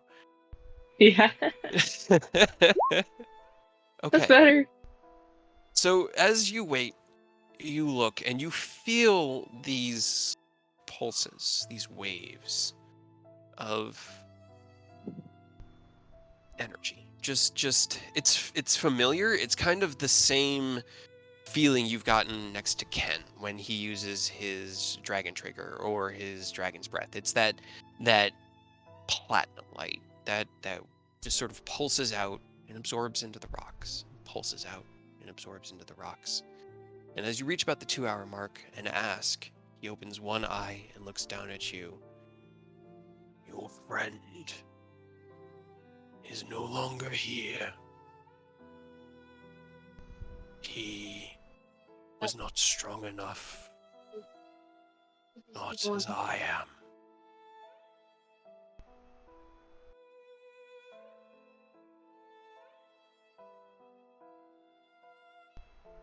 Just sort of stops and goes back to his meditation. Oh no. Oh no. Right when you say Hibisia, this actually works because you see them disappear. You see Ascalon, at least, disappear into the mountain. You don't really see Eidos. It's way too far away. But you see the dragon form disappear into the mountains to the northeast. And after 20 or so minutes, you don't see anything coming out of there. Make me a perception check for Hibisia for your last look before As you leave. Hibisia or as a hawk? Either one. It's up to you. Let's see. Hawk, I think you get advantage for seeing. Yeah, I do. Yeah, I'll give you advantage on it. All right, Because I sorry think you about that. still use your stats. Did you hear Ascalon's response to you, Eidos? I heard that he's not here, but I didn't hear if it continued past that. Okay, got it. Hibisia's, we kind of picked up with him. So I'm gonna do it as Hibisia. Do I still get advantage or just a normal roll? If this is going to be the last look as you fly away, so advantage, yeah. Okay. Because with the druid, you actually keep all your stats when you wild shape, so it's always yours. Okay, 25. That's as you take to the air, you raise up to the sky and kind of circle around one last time before heading back through the mountain pass that brought you here, and you see the mountain that the cave has gone into is part of a chain. It's part of this like large sweeping crescent-shaped mountain ridge that surrounds this swamp area. And as you do, you swear you see just like a pulse of light out from that mountain, just like a shimmer, almost like a sunspot, that catches your eye for just a moment before you turn to the southwest and fly back to town. And then back in the cave, he did have more. He had said that your friend was too weak to do what must be done. I am not. At which point he would have closed his eyes and kind of returned to that meditative state.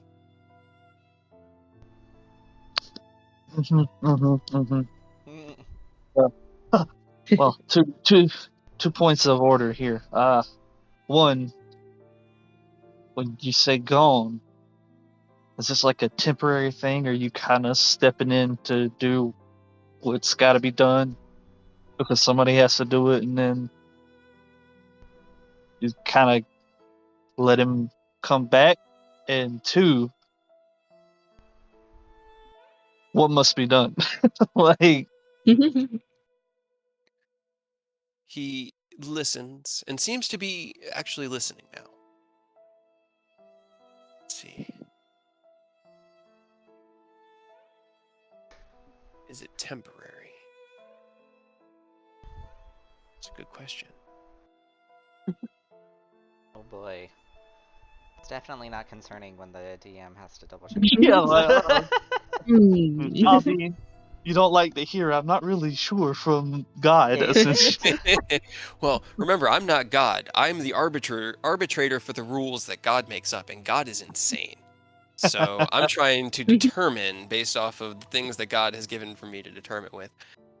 One, what the truth is, and two, what he would say. So give me just 1 second. You're making it better. I'm sure. He kind of looks down at you, and I mean, even sitting, he's still sitting at 15 feet. He's as big as a building. He's as large as he's as large as Arveatris, at least, an ancient-sized dragon. Your friend is a part of me. While I live, he lives. His memories and experience live on through me. As far as what must be done, the corrupted must be cleansed from this world. No longer can I sit aside and watch. Action is the only course.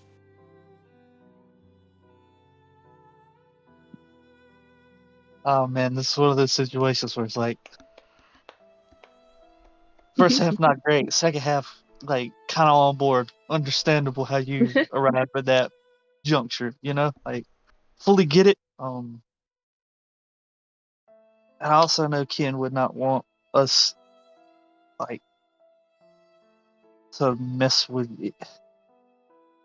You didn't do anything, and it sounds like you're kind of in the same boat as us, except you have a little bit more authority and ability to make a decision and act on it. So, like, I can't fault that, and I'm not entirely sure if Ken would want it to go down this way, but at the same time, he looked pretty pissed right before, Egg City.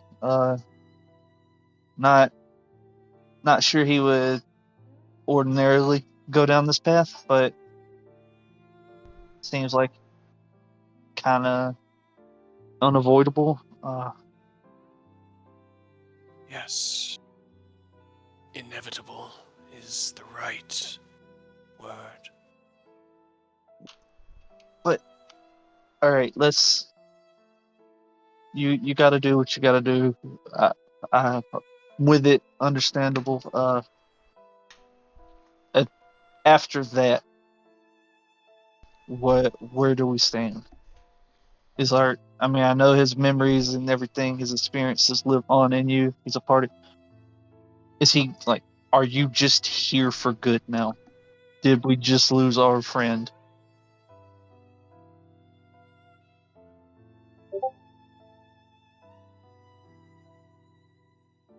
Thinking. How would he reply? Thinking. Processing.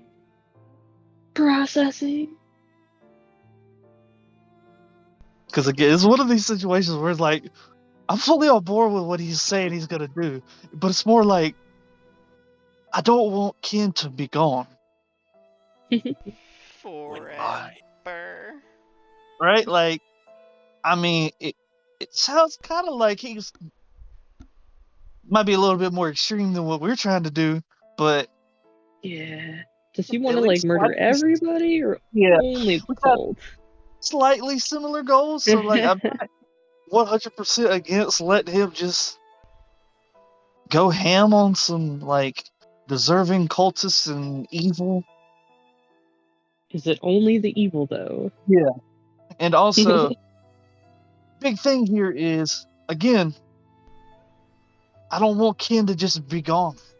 It would be great if we could not have him just be a part of Vengeance Dragon over here. Okay. In that same kind of hoarse voice, as long as corrupted men and women walk this world, I, Ascalon, the uncorrupted, shall cleanse them. Perhaps when the day comes that no more corrupted walk your world, I will let him return. But until then, I am what is needed to bring peace to this chaos. To bring order.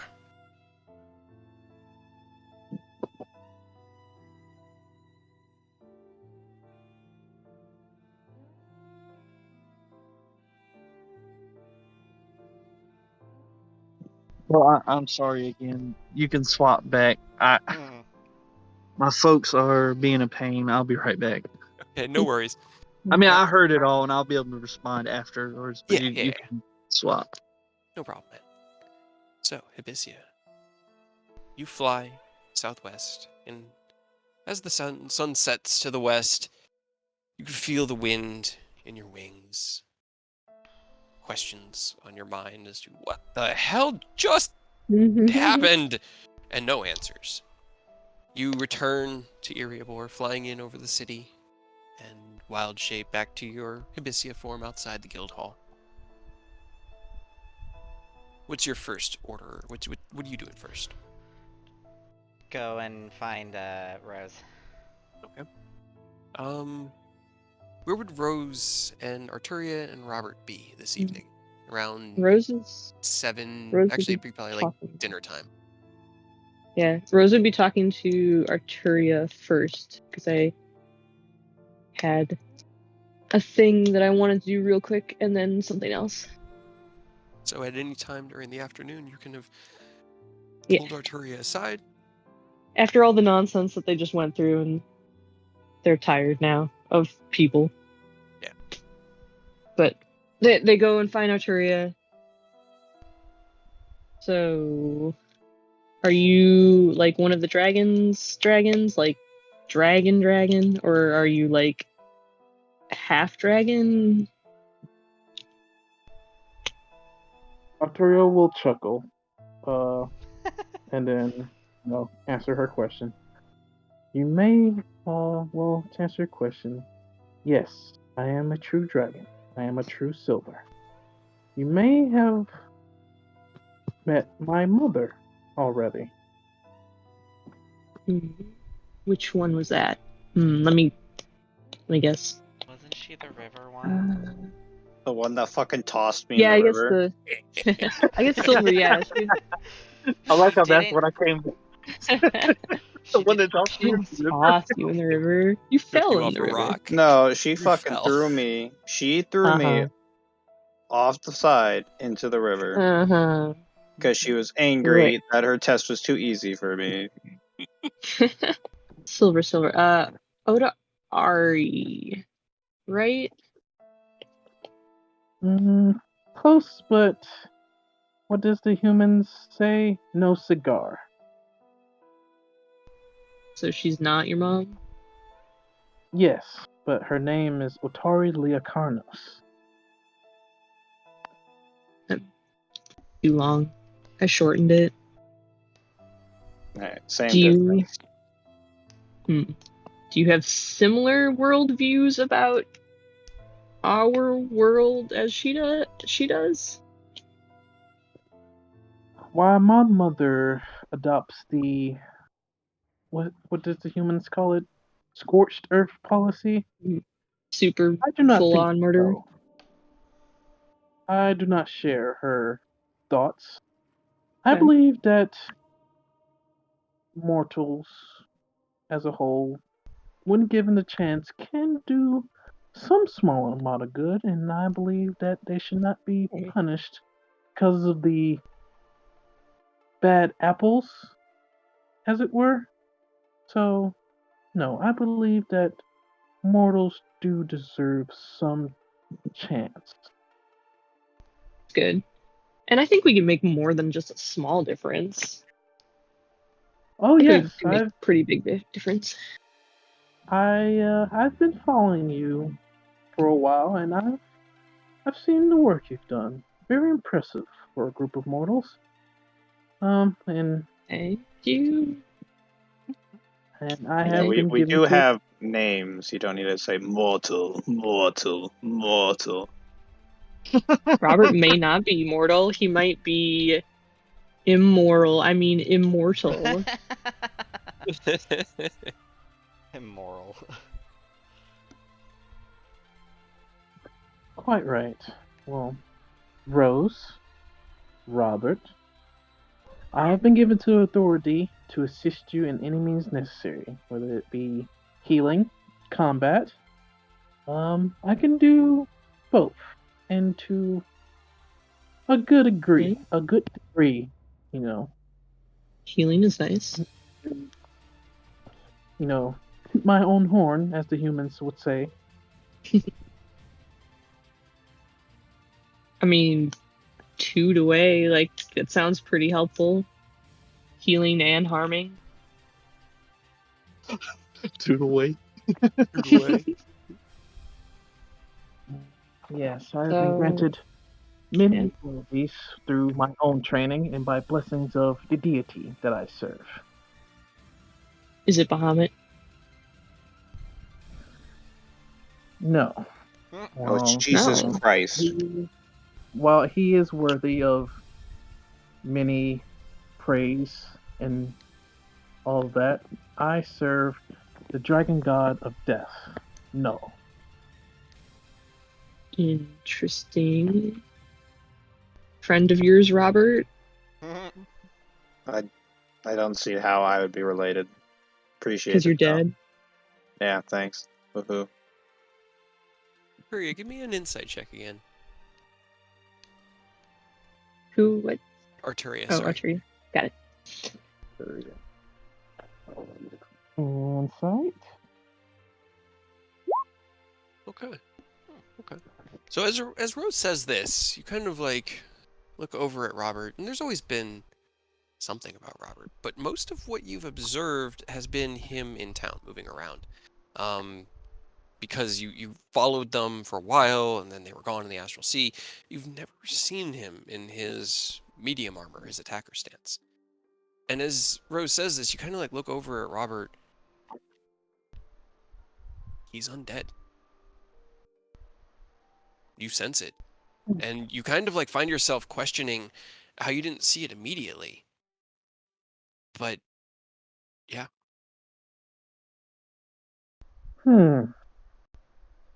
Interesting. Not technically immortal.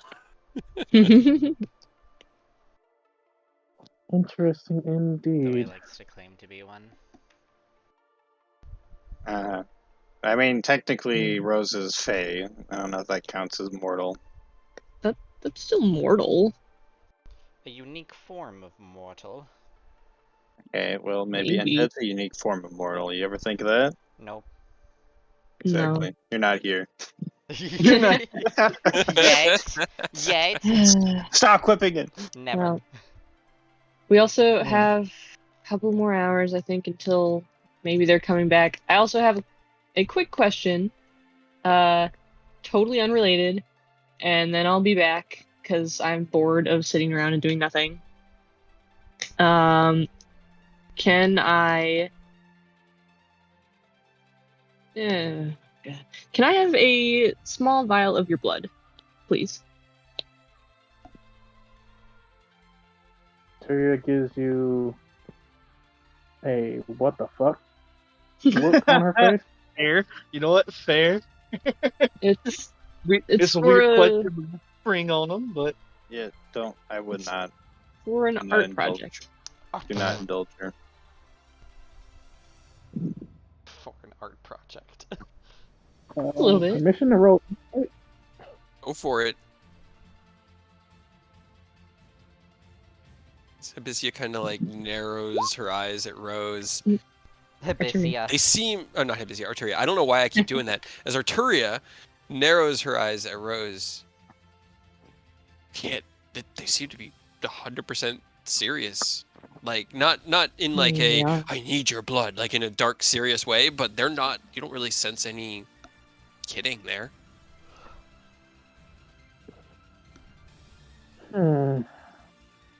Well, if it assists with your duty to dismantle the cult, Mhm. that's no harm in it. I would not fucking. What? Shut up, Robert. I would not.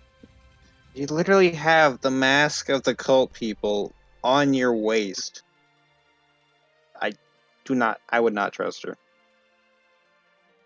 Arteria looks back at Rose. Mm-hmm. Gonna roll a perception. Go for it. It's pretty easy to see with Robert pointing it out. Up till now, it's appeared to be more or less part of their ensemble. And then as you kind of look down, you can see the white worm mask is affixed to like their right hip, with what looks like Tasmakella's sash. Hmm. I was going to ask why you have that, but I can tell It's safe. that. Like, hmm. I was concerned at first with having one of those pieces of abomination on your hip, but I can also see that Lady Tasmakella has given you her blessing, so I will leave it there. Who better to keep it safe? I'm walking away. Okay. Anything else you guys wanted to do before Hibisia returns? If I I'll get Arturia's blood, then yes. very well. Hattori will resign and find Yes. a small cutting knife somewhere and So acquiesce. much easier than asking your mom. Quite right. What are you planning to do with that? Alright, so I have silver, copper, and bronze now. They're gonna go to Lorena's, and they want to get like kind of like an inverse of the cult tattoo symbol, but tattooed in the metallic dragon's blood on the back of their left hand.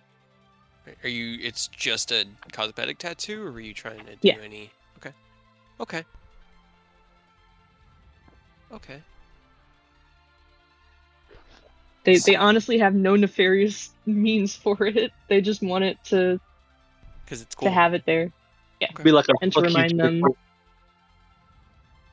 Yeah. Okay. It's let's see. Without the inscription process of having to form the weave into a tattoo, it's Mhm. pretty relatively quick process. Takes the rest of the evening, and you're probably still there when Hibisia does get back to the guild hall, so it would just be Arturia and Robert there. But let's say 200 gold just for her time for the evening, Okay. and yeah, you can pretty much however you would like the tattoo to look, whether it's completed with those 3 colors or leaves a couple of spots open to be filled later. Yeah, it's just right now it's just the 3 prongs out of 5. Right. So they kind of they form, and as the tattooing process finishes, she does the snap healing to accelerate the healing process on the tattoo, kind of lock it into place as she's done before, so that they don't fade or anything. And it looks solid. It's it shimmers like a metallic, almost like metallic makeup. It just has this Yeah. this Hell faint yeah. shimmery hue, and as it catches the light, it reflects them like patches of copper and bronze and silver. Perfect. All right, so Hibisia, you do return to the guild hall, and as you come in, Arturia, you now have your temporary Wanderers of Starlight identification tag, which gives you access to the guild's or the party's funds, the guild hall, all that stuff.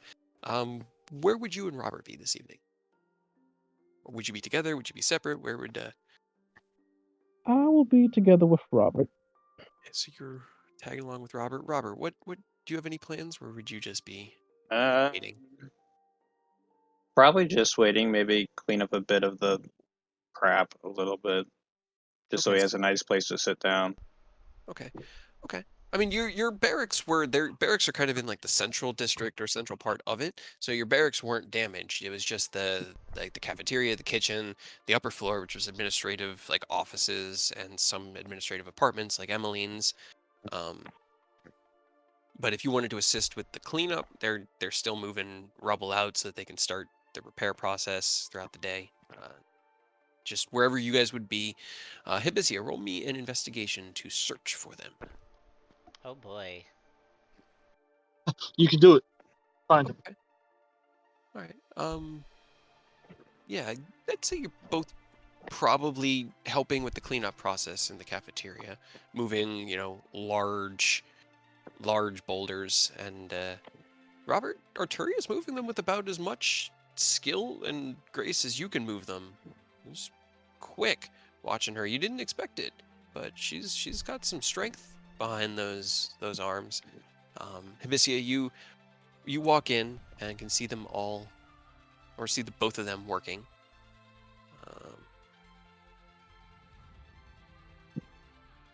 Guys. Yes. Yes. Where the fuck is Rose? Who's that? Someone who's more knowledgeable on why flying dragon broke roof. Flying dragon broke roof. Okay. Where's Rose? I have no fucking clue.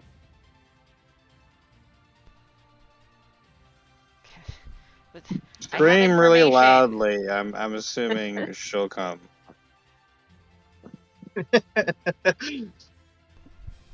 I just start screaming, Rose! Well, good luck. I'm not even in the building or anywhere close. You holler and holler. There is no response before Hadrian goes, "Could you knock that off? I don't think they're here." Can you Shut up. send a message to them or something? Because I know where they went. Or at least I know a general area. Highfalutin wizard. Why don't you go find your own party member? I gotta clean up after the mess y'all made this morning. And he grumbles off back to... He's like got fucking rubble in his arms as he's falling it past you guys. Look what you did, Rose. We could also get on the airship and leave her, because that'd be kind of hilarious. Okay, whatever. I'm just gonna tell you guys. So, where's a map? I need a map. You would know that Hadrian has a map. Ken had your map. Yeah, and all of our knowledge. I go up to Hadrian then, and I was just like, "Hey, where's your map?" Roll me a charisma check. Or persuasion, I guess. I'm so good at those. Heck yeah. All right. There's one on the wall in my office. If you got to use it, just don't fucking touch anything. No promises. Can you also roll me a perception check? Sure. Also, his office is probably still locked from when Rose locked it.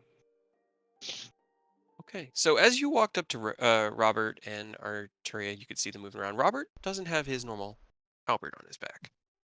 He's got a nasty looking, like almost pitch black glaive. The haft, the wooden staff part of it is also like it's made of like this dark ebony wood that has these light engravings in it. These very fine engravings, and as you look at it, you're like, oh, that's new. You can see those same engravings in his armor, and he's always had these kind of like runes. What languages does Hibisia speak? Not many. Druidic, Elvish, and Common. Okay. No, it's none of those, and it's no language you've seen before. It's not... You wouldn't even recognize it as Draconic, which is the common one that, like, magical runes are carved in. The runes themselves have this tiny, faint blood red glow to them. Like, almost imperceptible if you hadn't rolled a 24. Hell yeah, dude. This tiny bit of glow. And as you kind of look at it, you notice there's also something... Roll me insight, something different about Robert. So many things. Oh my god. You can't figure out what it is. It's just... Now when you have no idea. Something has changed in the way that your hind mind perceives him. Like, before he was scary, but now your animal brain is saying, like, the mind that you you tap into when you wild shape to utilize a bird's flight to run like a cat. It's telling you to run. Run fast, run far. Robert, why are you creepier than before? What's wrong with you, bruh? New weapon. Uh-huh. Whatever, we need to get to Hadrian's office. Okay. It's You lost. do find a map that you can point out where they went. Let's see, who was there for that? Are God. they technically able to get into his office? Because Oh, Rose that's locked true. it. The door is locked. I do have a thieves kit. As you guys approach and Just gonna jiggle pick the his door. handle, Chad looks over. He goes, is that locked? I didn't think he locked it this morning. Hold on, and he'll just unlock it for you because it was not supposed to be locked. Thank you, Chad. Yeah, no problem, Robert. As you guys go in, Robert, you see that your defender halberd has been leaned up against a wall in here, almost like right inside the door. Rose just popped in, put it against the wall, popped out, locked the door. You also see the map of the southern portion of the Sword Coast. It doesn't have everything. It doesn't have really anything north of Baldur's Gate. It's just this like southern section of Baldur's Gate, El Terrell down to Erebor. But it also does include the swamps up there to the northeast in the mountain range there. So I'll just point towards the general area, like making a circle with my finger and be like, they landed right around there. Just roll me history. Because I'm realizing that of all the people here in your party, you're the only one who was actually there. Which one? Because neither of them were there. Neither of us. No. I said Rose. Roll history. Oh, Rose isn't there. Rose isn't with us. Oh. I thought Rose went with you. Oh No, there is- No, you're you're that- right. it's Yeah, still you're the getting your tattoo tattoo. My bad. All right, yeah. So Hibisia, you point to the mountainside A up there. place. Arturia, roll me a history check. There we go. Maybe. Maybe this is a higher DC.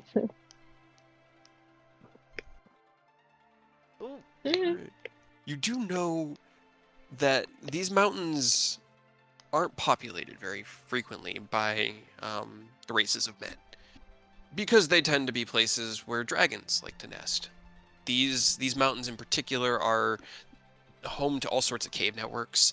The local wildlife and like the lizard folk that live in the swamps serve as wonderful feeding. So it's just a good place for dragons to lair. But you would know that there was somebody who had a lair in these mountains recently, but you're not sure who it would have been, or even if they're still around. If memory serves, there used to be. There was a dragon that used to lair there, but I'm not sure if they're there or even alive anymore. I can't. Memory, you know how it is. if there is a dragon there, then that's a problem. No, there's two dragons there. Now there's two dragons there. Oh god, no. This dragon's all the way down. And It's all Eodos is by himself because I don't even know if whatever Ken turned into is friendly. But you're sure they landed there? Yes. Guess we go. I'm 95% sure.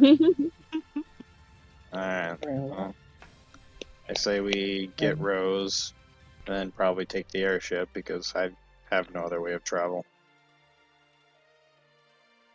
Very well. I guess we can depart once your friend returns. Where did Rose go? Like, what the fuck? I don't know. Let's go get Emily. She probably was a sending stone to Rose. Yeah, your friend asks a rather weird request. He asked for a vial of my blood. What? The fuck? I sensed that they had no ill will to use it, so I accepted. And then they left soon afterwards. Still a terrible idea, but whatever. And I thought I was a weird one. You still are.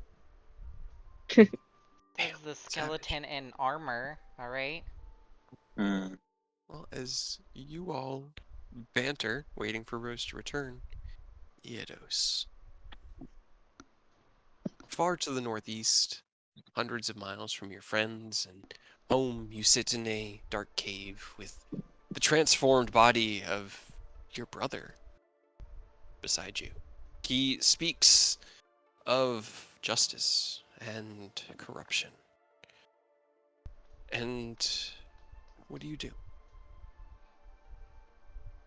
Just kind of sigh more. Like, this is so much more complicated. Like, it's so much easier when things are just clear cut.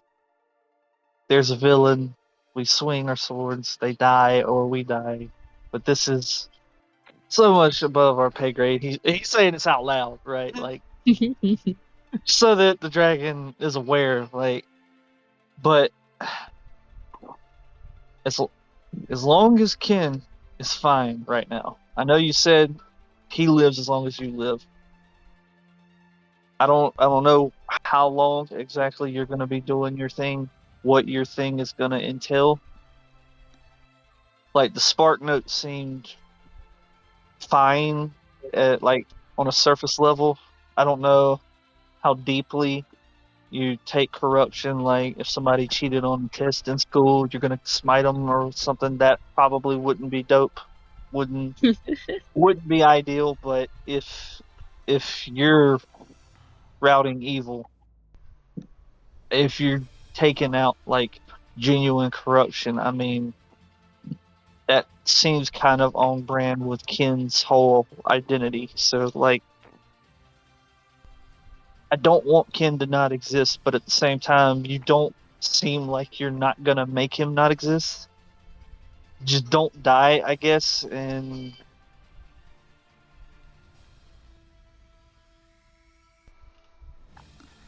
I don't really know what to say here because this whole situation is beyond batshit crazy. We've got so many other problems right now, and this is just another layer on top. Are you? I'm aware of this place because we had to deal with a dragon who was working towards Tiamat's freedom. Obviously, yeah, obviously that's no good. I don't know. You had me a little worried when you showed up, like brought us here, but it seems like that's not ideal, and you probably aren't cool with that too. So I'm a little less worried than I was before. But are you gonna be here for a while? What? How quickly are you about to mobilize? Give me another persuasion check, because he's neutral towards you at the moment. It's how much he wants to divulge of his plan. Ooh, okay. The Platinum Keep will be built, and I shall sail it to the home of my enemies. And from the skies I will rain holy justice upon them, and all they protect, until nothing remains.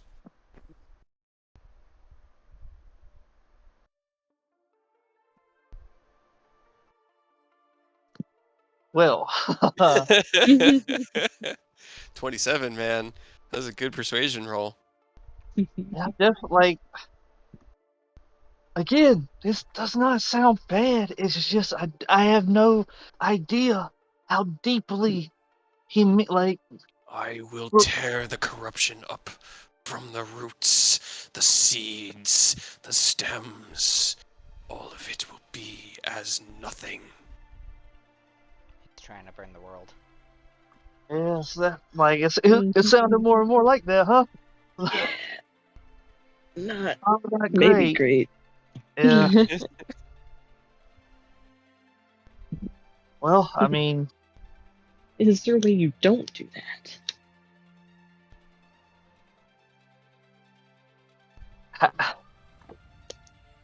I guess my main question here is what degree of problem is it? Like,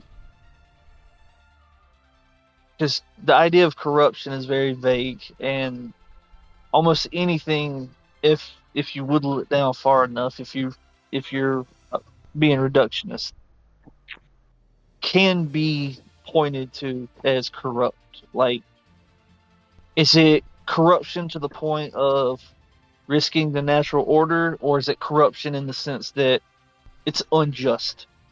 He looks down at you, and for the majority of this, he's had this kind of like regulated breathing that goes in sync with these pulses of platinum light that just sink into the mountainside around you. And as you ask, he looks down at you and opens his eyes, burning with that light you've seen in Ken's. All of it.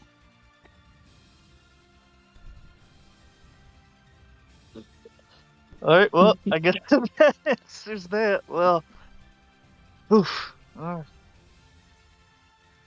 I guess I'll leave you to it. I mean, you seem like you got it under control, and I don't think I'm going to be able to provide you anything. And I also don't think, Gonna go. yeah, I also don't think I could do anything if I was opposed to you. So, like, really, there's no point in me being here. You kind of got your whole thing on lock. It feels like. So I'm just gonna, I guess, take solace in the fact that Ken's not entirely gone, and hope shit goes well for you.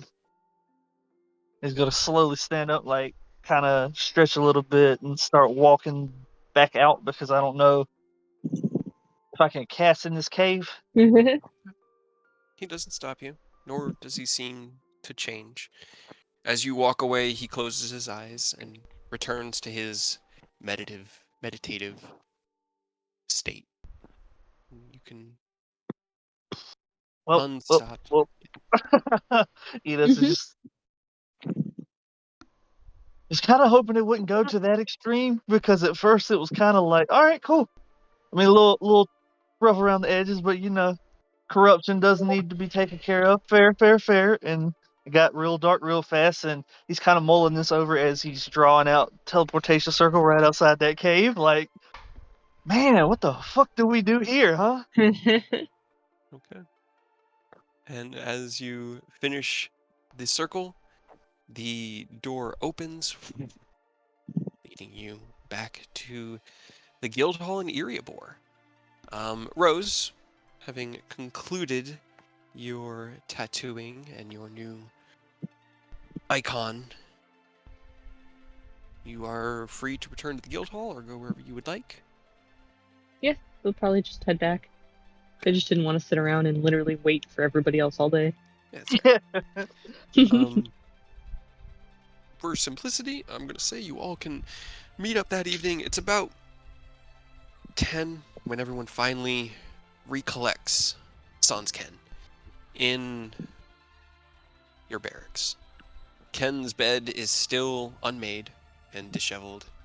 The notebook that he had been working in that morning still kind of just open and laying face down off to the side of the desk. His pens and notation tools still just cluttered all around. There's really only like one communal desk in here, but Ken kind of took over because none of you really write or need to design things, and he always does. So as you walk in, you can see this living memory of him, as though he should walk through this door any moment. But the five of you have returned. Eodos, as you return, you see a new face amongst your friends, and also give me a perception roll. The new face of Arturia, who you have met before, assisted with Aerith's attempted resurrection. Robert has a new weapon. Rose has a new accessory, but nothing else really. And as you all gather, what would you like to do? All right. Well, there are several degrees of thinking we need to go down here because we have all kinds of fucked up scenarios going on. And Eidos will fill them in on exactly what Ascalon said, and like the decline in like the kind of understandable rage into like off. This is way too far. Kim Oh boy. might have been down for like stopping corruption as an idea, but Right. all corruption and everything probably not. So I don't think we need to let him fuck up Ken's whole steez that way. So we need to Oh, boy. tackle that. Ido's got one finger up, like he touches it, like marking this one off. Second, so look at Robert and be like, all right, I also had a powwow with my patron that said you were doing some fucked up stuff, and we probably need to address that before things No go shit. sideways, because I don't want anyone. I know you don't seem too worried about what happens to you, but you've like fought with us, potentially died with us. I don't want you to fuck up so severely that something happens both to you or to us. So maybe fill us in on what is going on, because I don't think the goddess of natural order and not interrupting stuff is going to just be like, yeah, you need to talk to your boy or kill him, because that was also just as it like full transparency here. It was kind of a we got to get you on the not fucking up path, or we might have to stop you, and I don't want to have to stop you because like again, you are our boy, you've been there. And third, Jesus, Got a lot of shit to do. yeah, Where's Thorn? He fucked off. You have not seen him all day. You finally think back to it, and you're like, shit. He showed up for breakfast, Yeah, he ate breakfast and left. and then he was just gone in the chaos of everything that happened with Ascalon. He shifted into another face and left. I mean, we did say we would take him home, so Yeah, he got to where he wanted to be. He's in the We'll material figure it plane. out. he held his end of the bargain. We got him out of there. Now it's up to him to go wherever he wants. You know. Yep. As long as he doesn't do something to make us have to deal with him, I don't. You know, that's like the furthest thing on his mind right now. Currently, it's Ken going rogue as Ascalon. The idea that now he's about to make a fortress that's gonna go fucking like rain death on anything. Nuclear. Yeah, and Robert's whole thing. So like, I guess those are the two focuses for him right now. He's just kind of looking at Robert like, all right, so what's up? What's happening? I'm just here to kill cultists, and that's about it. This Are isn't you? a counter I mean, roll like- to his deception, but I do need an insight roll from Eidos. But go ahead. I'm not, as he says that and like rolling insight. I'm not asking like what your motivation is. I'm saying, what have you done that the Raven Queen felt the need to directly contact me?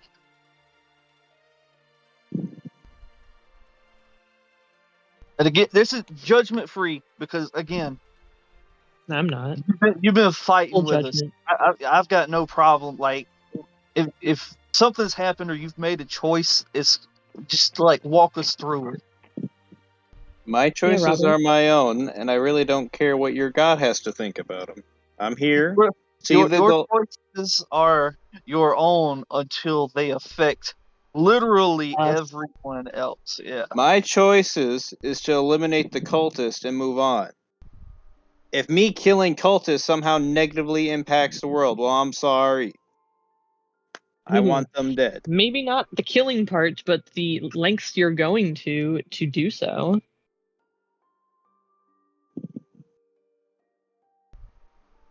Are you on the cultist side or not? You want them dead?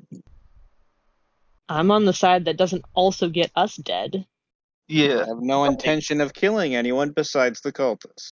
You sure? I mean, here's the problem. right? We have already been made aware of the fact that you don't have to have an intention to do anything. We know you have a kill switch that can just make you do anything.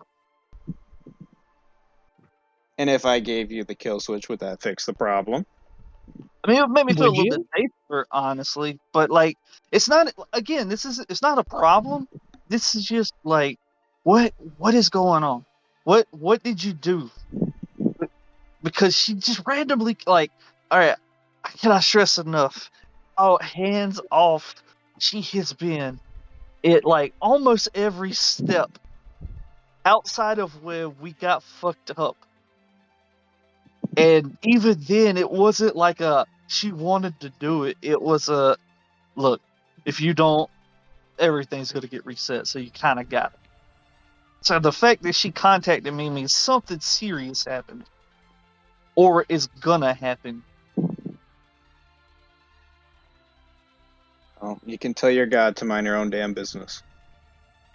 I mean, her business is literally this. They're gods, my guy. And I could care less. Ito's just gonna sigh Let me rephrase the question. Do you want our help? Because I don't feel very helpful. I'll take whatever help I can get to kill the cultists. If you Then guys you are going to have help to me kill the tell us. cultists, then I'll help you. If not, I'll go my own way. All you have to do is tell us what the fuck is going on. Yeah, because I'm gonna level with you here. You don't get to go your own way.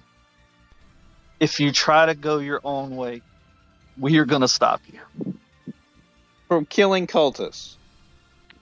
from doing killing something people. that create. Yeah, you're gonna cause more problems. It's not the cultists. I'm 100% on your side with the cultists. The problem is the degree to which you are going to do this. Not even the degree. The means that you are taking to do this. And how is it any different from yours? Because mine isn't a demon who is, less than reputable. Oh, yes, yours is just some other god. Yes, of Yeah, course. a Your god. god works, but mine doesn't. Ah, of course. Yours isn't a god. Yeah. What's Yours is also not So we have very, an very all-powerful low- being on your side and another all-powerful being on mine. But yours is good and mine's bad. Yes. My mistake, of course. Mine is neutral, honestly. Mine's kind of just there. Mine's definitely not good. She's also not bad. She just is. Which is honestly leaps and bounds better than making a deal with the devil. And that's saying something because I literally summoned them. I still not seen the problem. We know you don't, which is why we need to know what you're doing to tell you that you're wrong. Oh no, I have a new fucking glaive. Oh god, the world's ending. Whatever will he do? He's It got a might new be. fucking toy. Where you got from whom? Middle of a forest. You didn't find it scrounging in the middle of the forest. I was in the forest. I had And it then when I you left. I had it when I left. Left where? The forest. Did you do anything? Did you agree or say anything to your patron? Right. I don't see why that matters.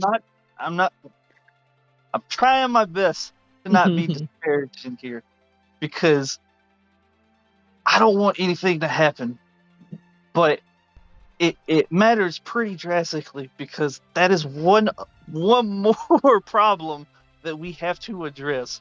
Well, we already have our boy that just went scorched earth. I'm about to fuck everything up, and he did this calmly. He said when I was talking to this man, he said it as if it was the most natural thing in the world, like it was his entire reason for being. And that's bad. I'm aware that's bad. I only have any intention in destroying the cultist, and then I'm leaving.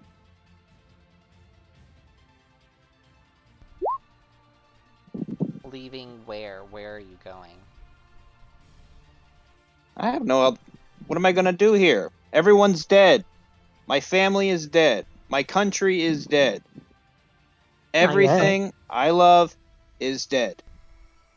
Once I kill the cult, I'm officially dying, and I'm moving on.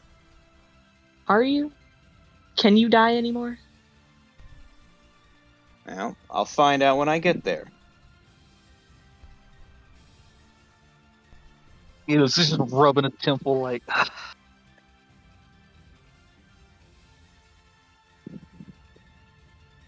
The deal was I get to kill all the cultists. That was it.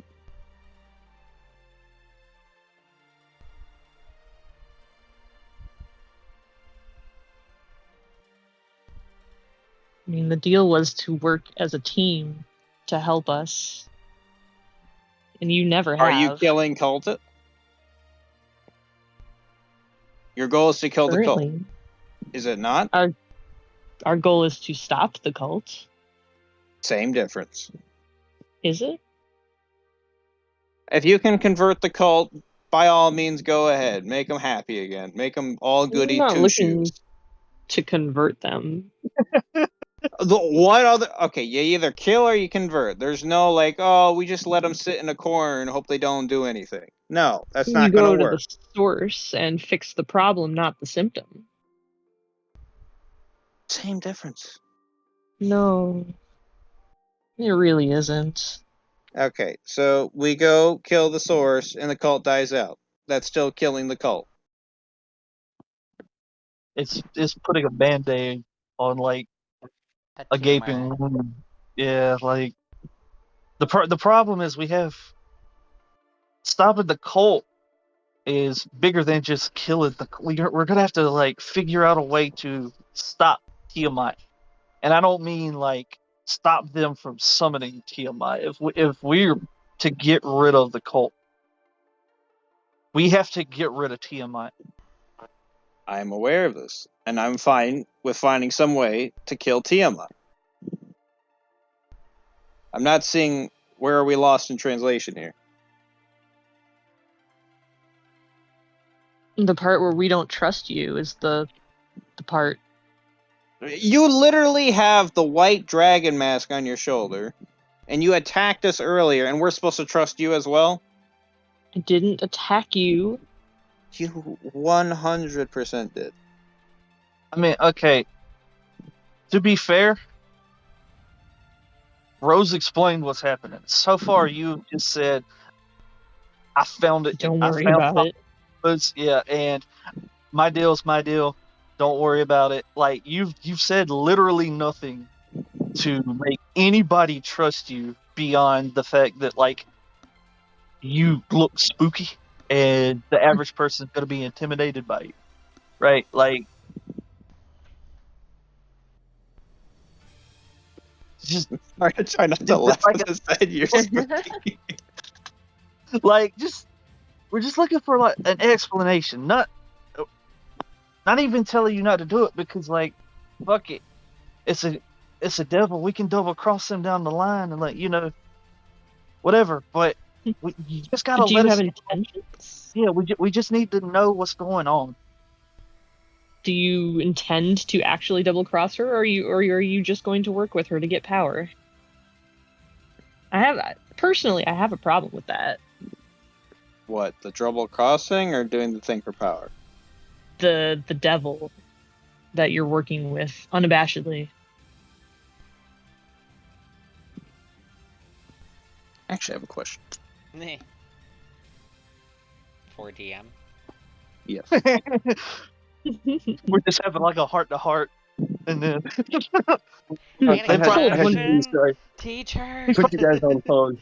like 100 things he's trying to figure out, and we're just making everything even more complicated. Sorry, I just sat down at my computer. Give me 1 second.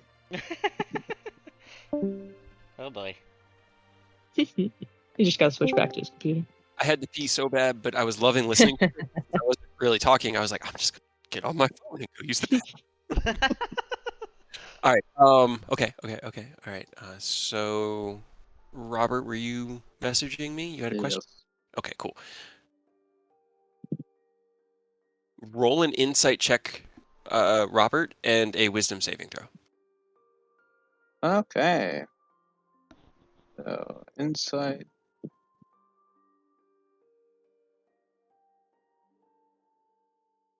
Wisdom saving. Okay.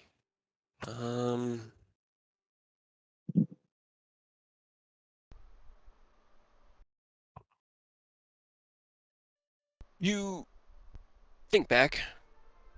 Should be still possible. Can't think of a reason why not. Plan's the plan. Alright. Let's say we just have common ground. I want to destroy the cult. She doesn't like the cult for whatever reason she has. Deal is, she'll give me power if I help destroy the cult. That is it. Okay.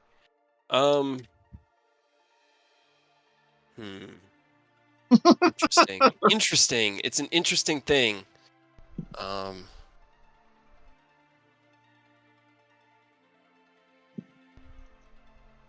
Because I'm not technically lying.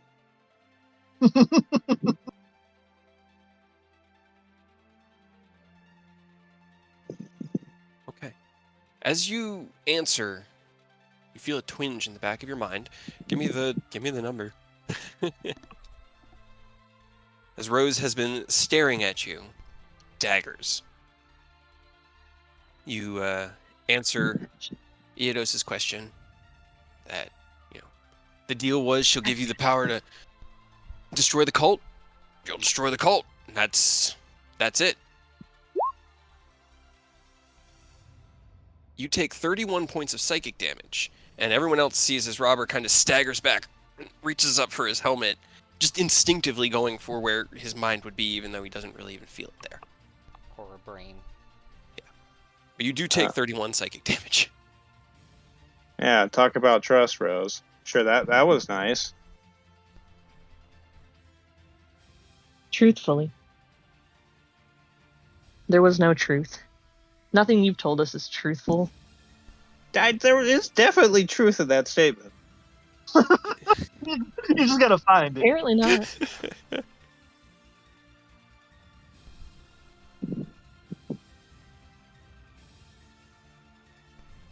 I gotta remember what the deal was. You Because the deal was... You want me to message you what the deal was? Yeah, I'm pretty sure I remember the deal with. I'm trying not to reveal like the last part, but Yeah. So the last part is what you're doing for her. The first part is what she's doing for you. yeah. That's about all you know. Because honestly, you didn't ask a lot of questions. No, I did. Did you? Did you? Somehow I don't believe that, knowing Robert. That I didn't ask a lot of questions. Okay, let me look back. I want to make sure I'm doing this From justice. your devil. I'm gonna copy and paste what it was right before. Give me 1 second. Because it was pretty much just, hey, is it this? Yes. Okay. Oh boy.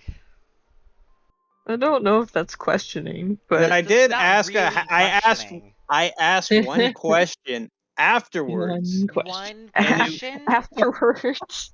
Yes, and it was afterwards. It was. That how doesn't it make was it like- better. No, I like that it was. I didn't ask a lot of questions, and then I asked two Ask questions. one question Asked after one the deal question. was effing made. I'm not saying this in character, by the way. I'm just No, letting you know. no, Yeah, I know no, that's why no. we're laughing. We're Yeah. judging was you wa- specifically. Yeah, we're judging you specifically. No, there is context behind it. It wasn't just me being forgetful. It was like, no, this makes sense. He would just be like this, and then he would think afterwards, Yep. this. And it's not like his question was like, oh, wait, shit, I should have asked it. It was just something he was curious about. That's fair. That was what I have quoted from the conversation. Okay. So your answer wasn't quite truthful because she had no real indication of that end. Really? Of Yeah. what she gets out of it. Okay. Told like 90% of the truth. It was about 90% of the truth. It was about, but the one thing that you're holding back that you haven't told them is what caused the Gaius to, hurt. Because subtle spell Gaius is a thing. Welcome to my life. That's annoying. And Congrats, you have a Hibisia's month actually. of this. Oh yeah, that's true. Yeah, Hibisia has one. You probably just had a don't worry about it counter too. Yeah. Yep. Starting at 1. Starting at 1. Today You'll have to marks figure out. 1. Have you figured out what Hibisia's trigger is for the Gaius? Because It's changelings. Or at least mentioning his mission. okay, good. You're learning. Because when I said changeling in the effing astral sea, that's when it hit me. And then when I tried to explain the situation to Thorn, it hit me again. So Sure It's did. pretty funny. Alright, so pretty much she helps me. Once I'm done getting the help, I help her. Whatever that is. And you're okay with that? I am perfectly fine with that. Because it's I not going to think- involve the material plane. Well, problem is, right? Here's the problem. That's probably the trigger for the Raven Queen being like, "Hey, maybe talk to your boy," because we are assuming, and you might have been told that it wouldn't affect the material plane, but it might, and it might not, but it could affect any number of other planes. It could affect the natural order because, demons and devils, they do their thing. Like, there's a couple of spells that I could pick up that I don't really control these fuckers when I summon them. And they're just like not that crazy. And she's a pretty big deal, but she's giving you this power. So there's a good chance that there are layers that you might not even be aware of that are going to cause problems on a much bigger scale than just like, the material. I mean, again, I don't really know because it was very vague. She told me that you were messing with power that was leading you down a path that you needed to be stopped. And when they said it, it wasn't like we needed to kill you. It was try to dissuade you, but if we can't, Too late. to stop you. And it sounds like you're not at the point where you can't like step off of that. And I'm fine with you taking advantage of this power to kill the cult. Because we can double cross a fucking demon. We can go to war with someone in hell, whatever ring of hell we have to go to. It's fine. But like, Do you even want to? To what? Double cross her? Use the power and not, lose everything you are? You don't seem to have a problem with it. I'm not going to answer because I don't know if she's watching. fair. You know what? Good, actually, smart move. True. I don't Doesn't really make me know trust you anymore. I mean, I'm not gonna lie. That makes me feel a little bit better because that means at least You're learning. Well, not That even you learning. may or may not. Yeah, you've probably been thinking about it, which is great. Which means you're not like full commit, like full send. I'm gonna do this and then do what she wants. Because I'm not gonna lie to you, we're doing stuff for the gods, but it wasn't like a blind faith thing. For at least for me, I was pretty No. conflicted for a good chunk of this, and I'm sure she wasn't super thrilled that I was the one that had to kind of pick up the slack to try to deal with the cult on her behalf. But the deal with that is essentially just stopping them and not, causing any kind of big lasting changes that aren't, fuck the cult. And again, I'm down with you using what you're getting from her for that. I just want you to not be like, yeah, once this is all over, I'm gonna go do what she wants me to now. Because what she wants you to do might run counter to who you were before the cult stepped in, like we've all lost pieces of ourselves, but we don't need to let them slot in pieces that they want there. Like I am aware of this, and I am taking precautions. Happy? Everyone No, comfortable with the situation now? absolutely not. not especially, but I'm at least a little bit more. Rose, you are literally addicted to dragon masks. I'm not addicted to it. I'm holding it. Who else has the power to keep this safe other than us? Literally everyone but you. No? I would not necessarily trust you with that. Give it to the fucking dragon priest lady here. I'm sorry, I forgot your name. No. Arturia has just been sitting in the background watching this entire debate, trying Same with to Abyssia. wrap Mhm. their minds around everything that's being tossed around. How would you respond, Arturia?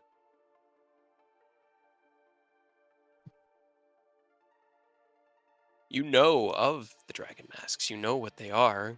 You would have been briefed on how powerful and dangerous they are. But you also know I that that is Tazmikella's sash, and that Rose is one of the Wanderers of Starlight who, well, maybe not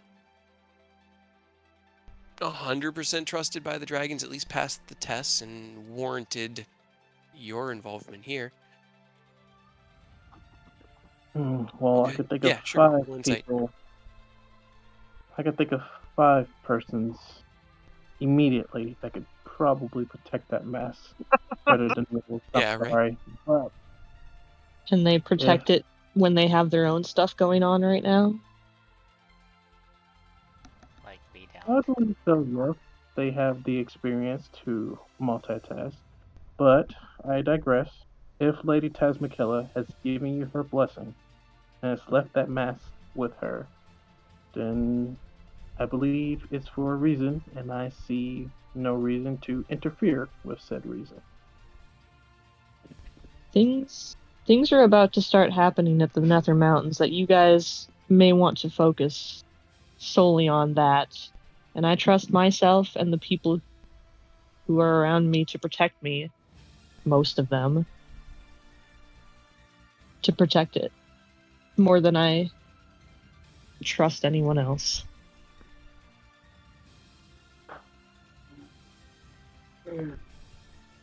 Very well. I'll leave that to that. I'll be keeping my eye on you though. Um, not for no ill will. It's just my job. Sure. Alright, so what's the plan with Ken dragon form? Well, he's setting something up out there back at Jax's lair, which is good in the sense that we know where he's going to be temporarily. Not good in the sense that he's essentially setting up a goddamn tank. So, like, I don't know where we go from here. Do we want that to happen? No, I'm almost positive we do not, but I also am not sure how we go about stopping it. Because, We stop him. Any way Abyssia to slowly raises their hand. Who's Jax? is He a was an is asshole. he was a dick. He was a fucking asshole. screw that guy. But he was a Hey. dragon. He was a blue dragon. Just full clarity. He's dead now. Okay. Yeah. Okay. So you said that Oh. the dragon form took over Ken when he was quote unquote weak, correct?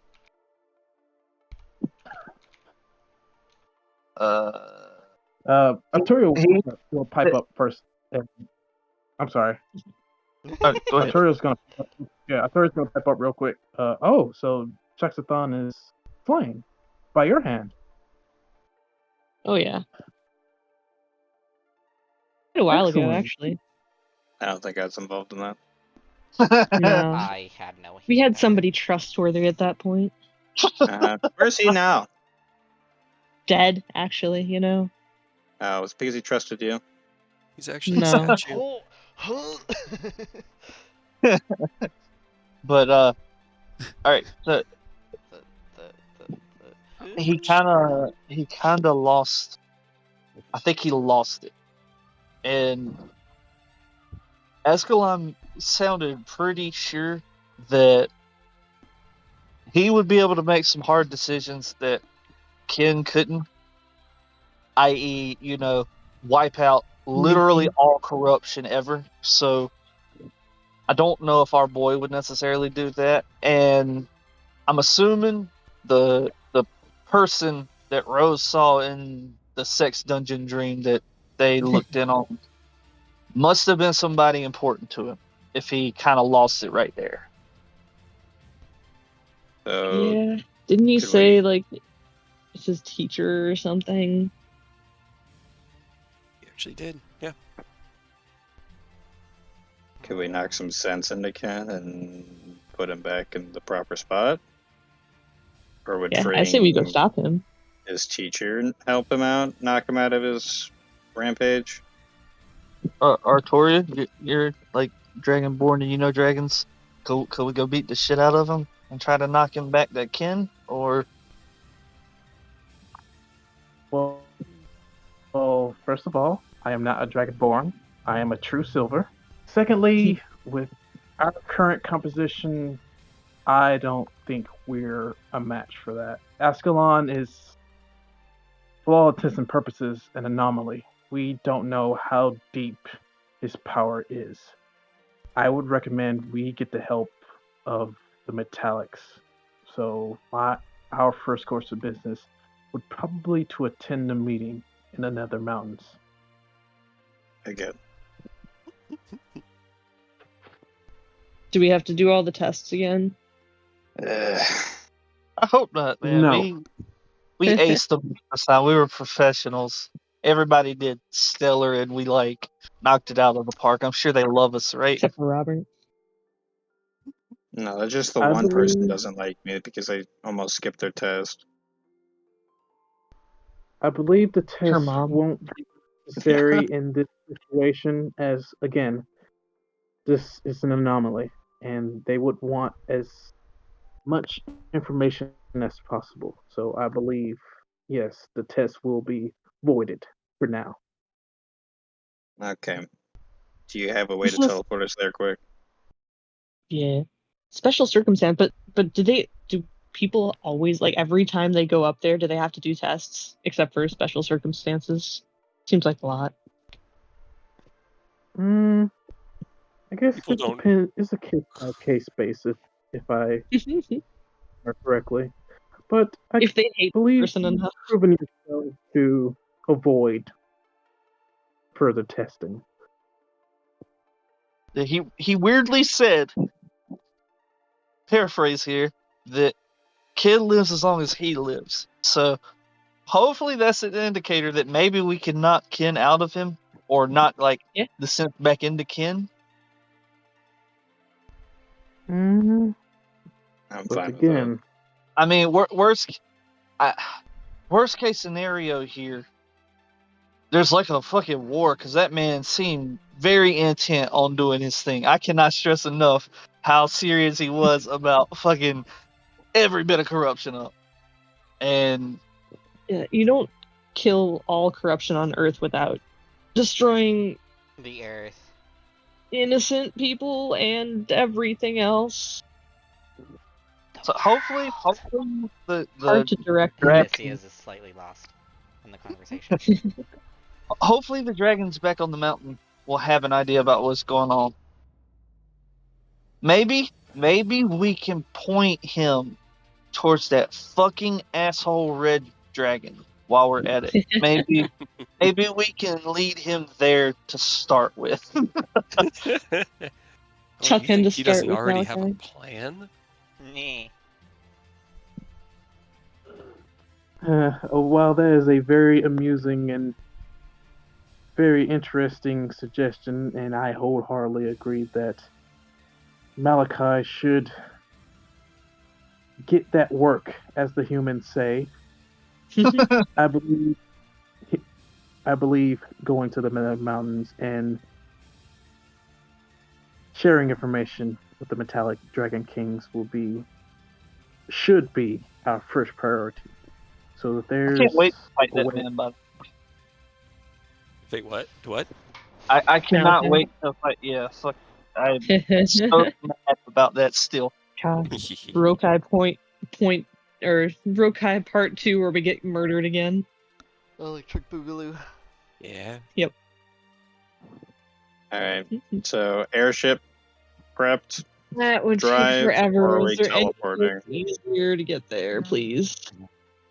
Faster. I mean, Should we ask unless your you, girlfriend? yeah, I was gonna say unless you have the formula for a magic circle up in the mountains, I can't help us. Rose, call your girlfriend. Shut up. Shut up. Rose closes their eyes.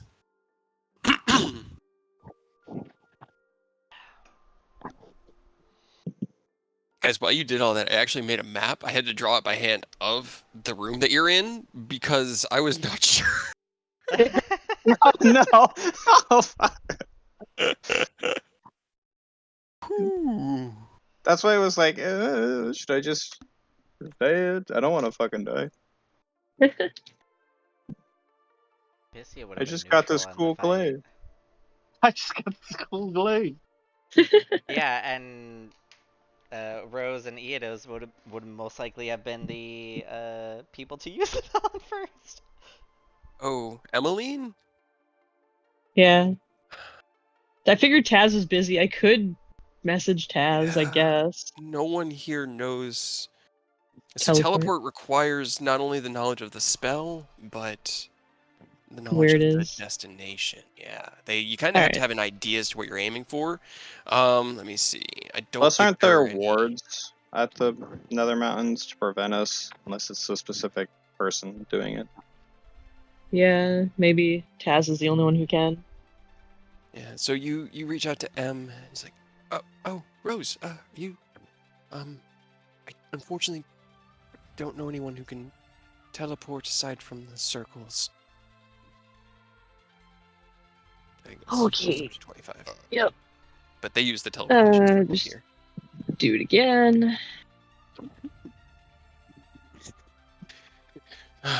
You're like, look down. You're like, wrong number. Hold on, let me try this person. Wrong girlfriend. I mean, maybe we could find a spell scroll of teleport and just buy that shit. Man, you could look, but that'd be expensive. We got so much money, it is unreal. You know, we have some. We probably owe Hadrian some of that.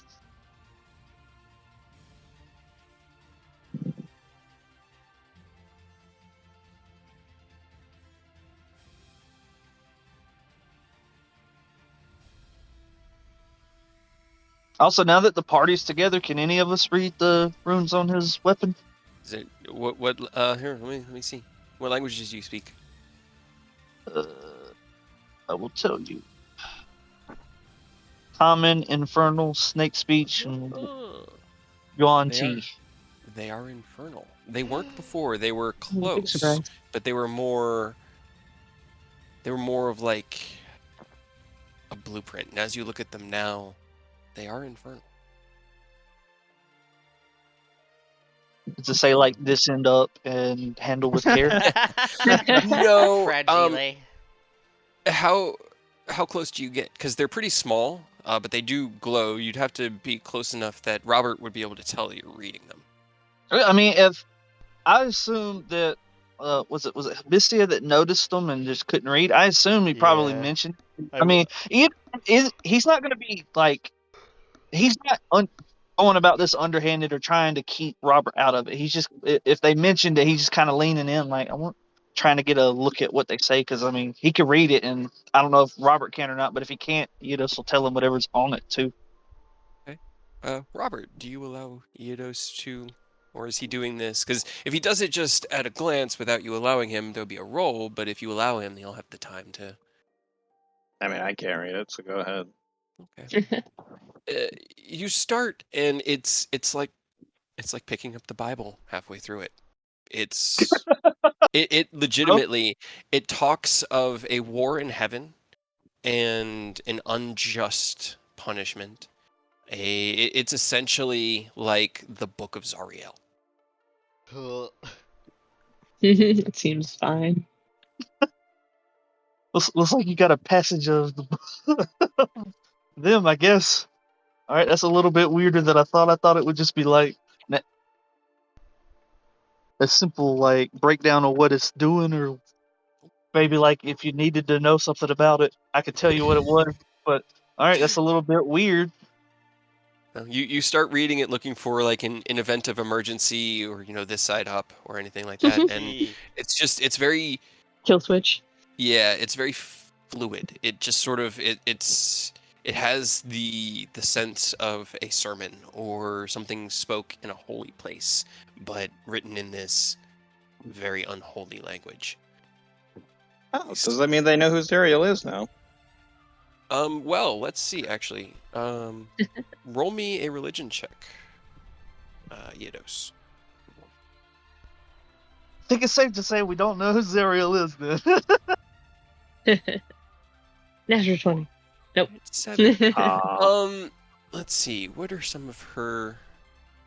You see her referred to. You see the name. And as you read the revelation of, she was originally an angel, who was part of the heavens and protected them, who fell in conflict and in battle and became an archdevil. She is known as Lord of the First, the Archduchess of Avernus. But unfortunately, you don't really, aside from knowing that there are many devils and gods, you don't really recognize it. If you say it out loud and you feel this, anyone in the room can also roll religion. Yeah, I mean, like I said, you'll say it out loud just in case it was something like Robert might have wanted to hear. I mean, you'll just see.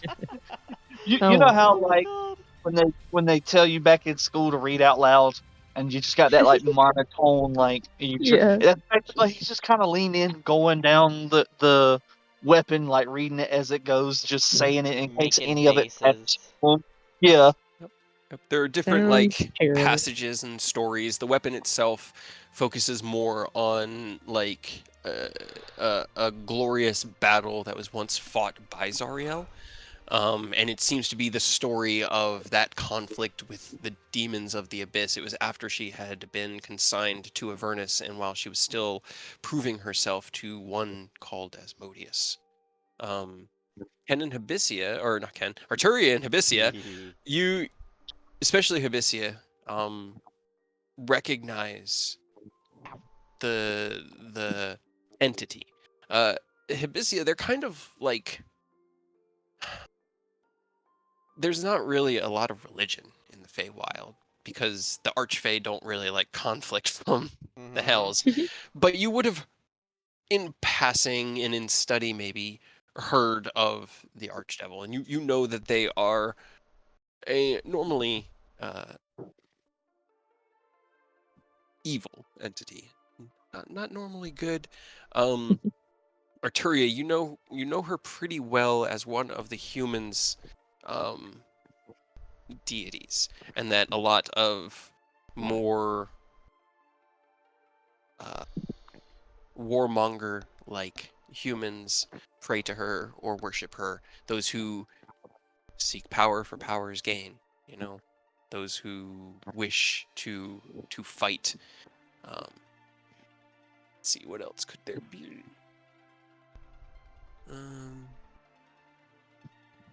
I mean, there's her mission. Like, as she was an archangel, her mission still stayed the same even when she became a archdevil. Yeah, and that is to cleanse the abyss. Mm-hmm. So her intent has always been to remove the demons, the chaos of the abyss from the planes, to stop them from threatening both the heavens and the hells. Rose, you get a very, very hurried. Rose, I'm terribly sorry. We're still deep in conference. If there's any way you can get here, we would love to speak to you. I may be able to get down there in a few days, but there is a lot we must discuss here. Yeah, because we gotta talk with you. Okay. So what was that about buying a teleport scroll? Think Would they that sell work? that at Manon's? You know Manon sells scrolls. Yeah. I mean, worst case scenario, we could take a hop, skip, and a jump down the Candle Keep. Isn't that supposed to be like a pretty big magic place too? If anybody there would be willing to help us, Yeah. let me just. I'll be back. Well, it's also Hopefully about there's. 10 o'clock at night. Yeah. It's deep into the night because it was late when everyone returned, especially Eidos, who waited for a few hours after getting to Ascalon's new lair. Check So in you the can morning. check in the morning. Okay. Anything else anyone wants to do before a long rest this evening? Nope. No. Okay. I mean, we lost Taz, but we got Artoria. You mind giving me a couple pointers in Draconic before we go to sleep? Oh, you've been trying to learn Draconic. I'm not super great. Just a heads up. Oh, well, I see no reason to, not teach you. So yeah, I shall assist. What do you guys roll? Intelligence. Hey, finally above a single digit. Heck yeah. Yeah, I know it's hard when you only have a +1 in your intelligence. Okay, all right. So the beginning of it is a lot of trying to figure out what Eidos already knows. So it's going over like the basics, and then you kind of jump ahead and start like going through fully constructed sentences. And Eidos kind of shakes his head like, no, I'm not there yet. In the end, you find a good medium point, and spending a couple hours before bed, managed to make some good progress. Eidos can introduce himself. He can he knows like formal and informal ways. How Draconic can kind of vary depending on tense, and how one word could mean multiple different things depending on the word surrounding it and intonation and things along those lines. So it's a little bit of structure, a little bit of word, and all that. Can I safely find out where a bathroom is in Draconic now? Yes, Almost. it's a little stilted, but you know rough directions and the words for like how to conjugate a question and bathroom sentence. Okay. As you guys kind of start to bed down, Rose reaches into their bag of holding and takes out Namir's key. Now you need 7 levels of magic to activate this. Can I use it from myself? It needs to be done multiple in spell one slots? action. No, it needs to be done within 6 seconds. So if you don't have a 7th level, you'll need 2 people. Alright, I just kick Hibisia. Just give me first level, will you? What? Oh. Fine. I hold You the look at key. this I'll use my 6th. 6th, and as long as you put at least a 1st level spell into that Hibisia, then the 2 of you can open the door to Namir's mansion. Finally. Do you offer any? This is the first changes? time Hibisia has been in Namir's mansion. Oh, that's true. That's true. All right. So the the door materializes, the nice wooden kind of framed double door that leads into the mansion materializes in the air with the key still in it, opens, and you can see the mansion beyond. Rose steps in, leading Hibisia. What is this? What's going on? Mansion. It's what we've been waiting for so long. But Rogue took it with them when they went on their master plan to, Well, I didn't think I was going to get arrested. And then I didn't know that Robert was going to steal my shit. There's a lot of tokens here that need to be removed, but that was pretty unfortunate. Admittedly, you kind of banished our boy while he was holding your stuff. I didn't know he had my stuff. so Why was he Eodos. taking Sorry, my give me shit one in? second. Oh my god, Aerith! Right. I will prune the tokens in a moment. But Eodos, you step in through the door, talking with Rose. Arturia, do you follow them into this strange door they've cast in the middle of the room? You know this. You know that this is Namir's mansion. You would know. Do you follow them in?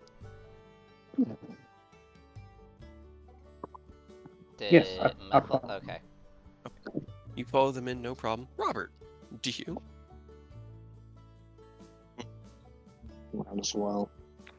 You begrudgingly trudge towards the door, and as you attempt to step through it, like a force field, keeping you out. Alright, asshole. Alright, I'll go to the room then. Rose, you're Ironically, so the door mean. is cast in the room, so you just sort of like step back away from it. You're still in your barracks room with the beds surrounding, and look behind you, and you can still see Ken's work table, books strewn asunder, and Now, what caused that? Did Rose like not let him through, or is it something with the spell that wouldn't let him through? you ask, Rose? Yeah. What do you say, Rose? No idea. It's unfortunate. Insight check. I Roll don't insight. even I was need gonna this. say, Like, you all don't right, need an four, I insight. guess. No. Rose is being honest, and they have no idea, Hibisia. You can't. You find no indication of mistruth, lie, or obfuscation in Rose's I'm voice or Still suspicious. suspicious. Welcome to the world of all the NPCs.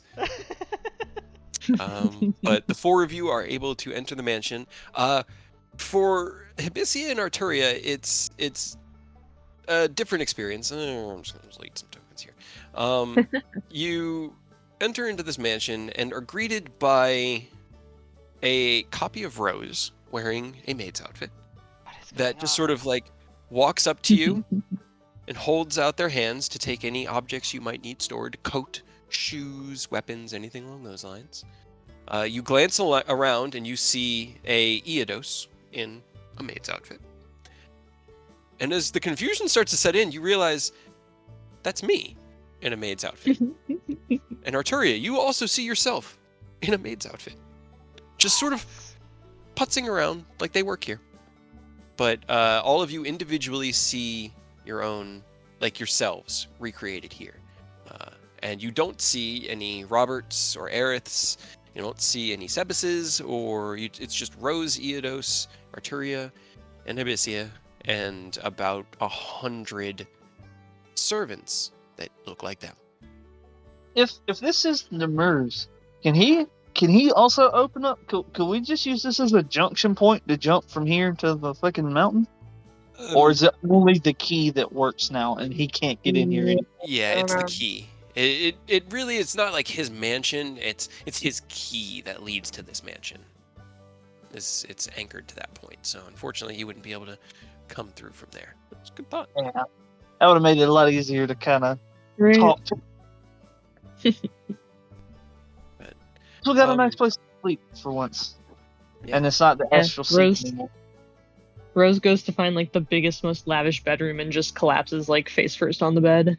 I think that was probably the one that you had grabbed already. Yeah, So, I was about to yeah. say. So you can secure yourself a restful place to sleep. There's food. training areas, books that can go over. Mostly they're just like fiction, stories, entertainment, but things to keep yourselves busy. You guys can do whatever you would like for a long rest, and I think that'll actually be a good point to pick up the next morning. You guys are at least back together. The party has met their new members, so is there anything else anyone wanted to do or say before we call this week's session? No. No, not really. All right. I'm trying to think if there's anything we need to like keep fresh in our mind for next week. I don't think so. I think the only thing I want to do is go see what we can use some of this material for to make. But other than that, like I don't think there's anything major we need other than maybe seeing about that teleportation scroll. Yeah, Rose was gonna do that in the morning when the shop was open. All right.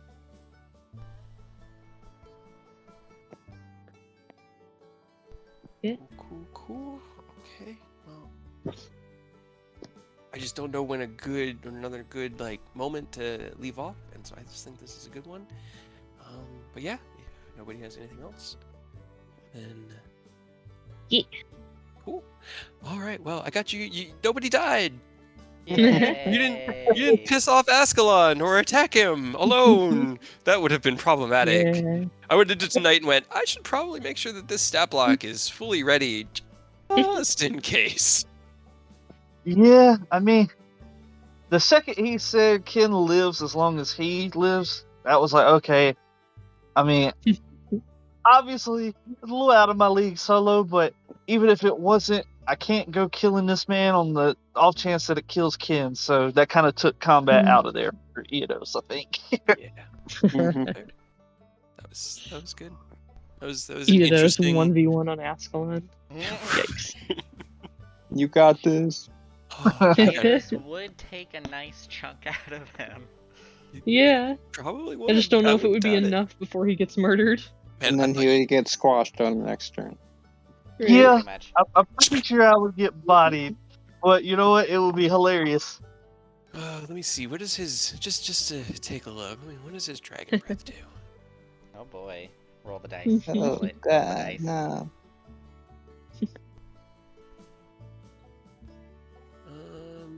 Just want me to. It's just like, oops! I accidentally rolled that live. That was only Oh. 43. Okay, that wasn't that bad. I would've That said it's is pretty- quite a few ones, but Right. It's a I lot mean- of ones. That's I a real mean- butt damage roll. I had 3 rolls above average on that out of the 12d10. Yikes. Damn, I was about to a test. 300-foot cone. Uh-huh. What the fuck? Sure is. Oh boy. You can roll a Well, DC 23 deck Do you save, know- right? Do you know what's a sad thing is that if I would have gotten Aerith to 6th level Warlock, Celestial Warlock, they would be resistant to Radiant. Radiant. Well, you could just take 3 levels in Barbarian and be resistant to everything. Except Psychic. Psychic. Oh, man. We would just need to get you a ring of psychic resistance or something, and you'd be solid. Well, I have a potion of, was it invulnerability? Mm-hmm. From dead Aerith. So, yes. Thank you for your sacrifice. So if I rage and then drink that, I'm taking like 1/4 damage. For pretty much every much. source. Yeah. Unless you go off the rule where 2 resistances makes you immune. Not with that. No. It works in a couple places, but I don't think with a ring or a potion of invulnerability because it just affects everything. It'll just half the damage. No, that's fine. But like That'd be kinda Eidos is funny, though. fire immune because of his natural fire immunity and the fact that No, yeah, that's why I'm ready to fuck that dragon up. We need to get that man going. Oh man, I'm excited. All right, now I actually have an idea as to what to plan. Because okay, Nether Mountain, Question mark maybe. Water or Candlekeep was also a question mark. That was interesting. Like that. Figuring out Ooh. what's going on with teacher. Also a possibility. Gives me some ideas as to where you guys might go, because I had no idea. Are we gonna pick up in the morning after next week? Probably, unless I can think of something that happened during the night. Next week I have Muta, but I should be back Sunday. Okay, Sunday. Okay, shouldn't be a problem to play Sunday. I know we've got Strahd this Sunday, but if that's good with everybody, yeah. And Pokemon last night, Tyranny tonight, Strahd tomorrow. Honestly, Oh Yikes. my That's Right. fine. god. Yep. Because that's the get the Yankees sword, right? Yeah. Yeah. Vanishing Smite. What's Soul Slay? that's that the 66 thing you Psychic? said. Oh yeah, that's a good one. Okay. Yeah, that's the oh yeah. Hell yeah. That's a normal hit. Yeah, that's not even a crit. That's just a hit. Nope. Yeah. Oh my god. If you crit on that, terrifying. I kind of want to see that. Oh, dude, if we get like enough, like the thing is, it's only gonna come up after 3 whiffs. But if it comes up at that point, it should be enough turns to have most of the buffs up. That is So, like, fair. just as a test, right? I'll do two of the fate renders, and we'll add those together, right? Yikes. Minus, let's see, it would be I forgot the minus 14, so it'd be a total of minus 22 from all of it. I forgot to turn the freaking smites off. So we're looking at 223 damage on a crit. Just No big deal. I'll do it like this, and then turn the stuff off that's off. That way we can get a good. Ooh, okay.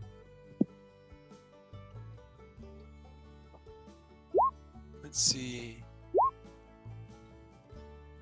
And then hopefully, me clicking these off actually make sure they're off for the subsequent ones. So let's turn the smites and the boom blade off for the second. And then turn Soul Slay on for the third. Oh, it broke.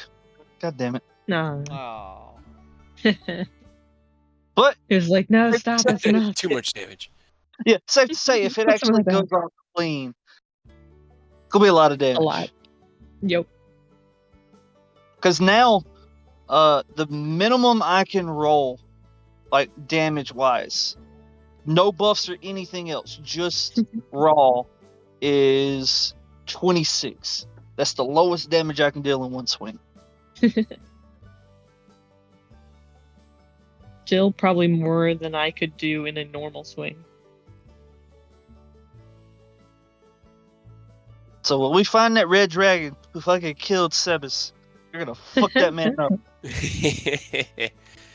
I'm gonna pull him out of the sky so you can smack him. I can't wait. I just, oof. We have 2 walking nukes. We have Roseback who can absolutely shut the dragon down. Yeah. We got like But yeah, I can do safe schools and stuff annoying now. stuff. Like, it's gonna be great. Our party comp is gonna be a nightmare for the red dragon in particular, especially because I don't have to worry about his fire breath. That's what I'm liking. I like the idea of that a lot. Yeah. Kate's just like taking notes of. How just, like, high is alright, his time dex to save? increase difficulty. I'd actually forgotten to adjust that one stat. That man's got a plus 18. Oh, okay. That's interesting. Okay, you were going. Okay, that's fair. Yeah, he does on his wisdom saves plus 18. Well, it's plus. It should have been a plus 14. I did math wrong. I was looking at it like, how did I get there? Okay. Right. That's, Oh, that's yeah, not that's great so for me much for better. trying to do wisdom saving throw stuff, is it? Okay. That's not great. That's like your That was a whole 19 on the shield. die, but still. If his wisdom Yikes. saving throws that high, what's I might his not be able to help much, strength guys. save? Also probably ridiculous. Yeah. It's fine, guys. It's fine. Sure. I definitely didn't tune down the avatar of Bahamut to represent Ascalon the Uncorrupted. Don't worry about it. And see, we fought and beat the Bahamut, so we're fine. We fought an illusion of him. Yeah, it's the same thing, right? You're more than okay. welcome to try him. I will let you know what you discover during your dream next week. Okay. Yeah, we'll pick that up. That'll let me think, because there's a couple things that are probably going to happen during the night, and I want to be fresh. Yeah. So, hell yeah. Oh boy. Well, I hope you liked that. I hope you liked Ascalon, Ken. I hope I did him justice. Oh, you did. It was great. Hell yeah. Hell yeah. Tried to keep the logic of Ken, but just absolutely no more fucks to give. Yeah, just crank to 11, and that is perfect. Yup.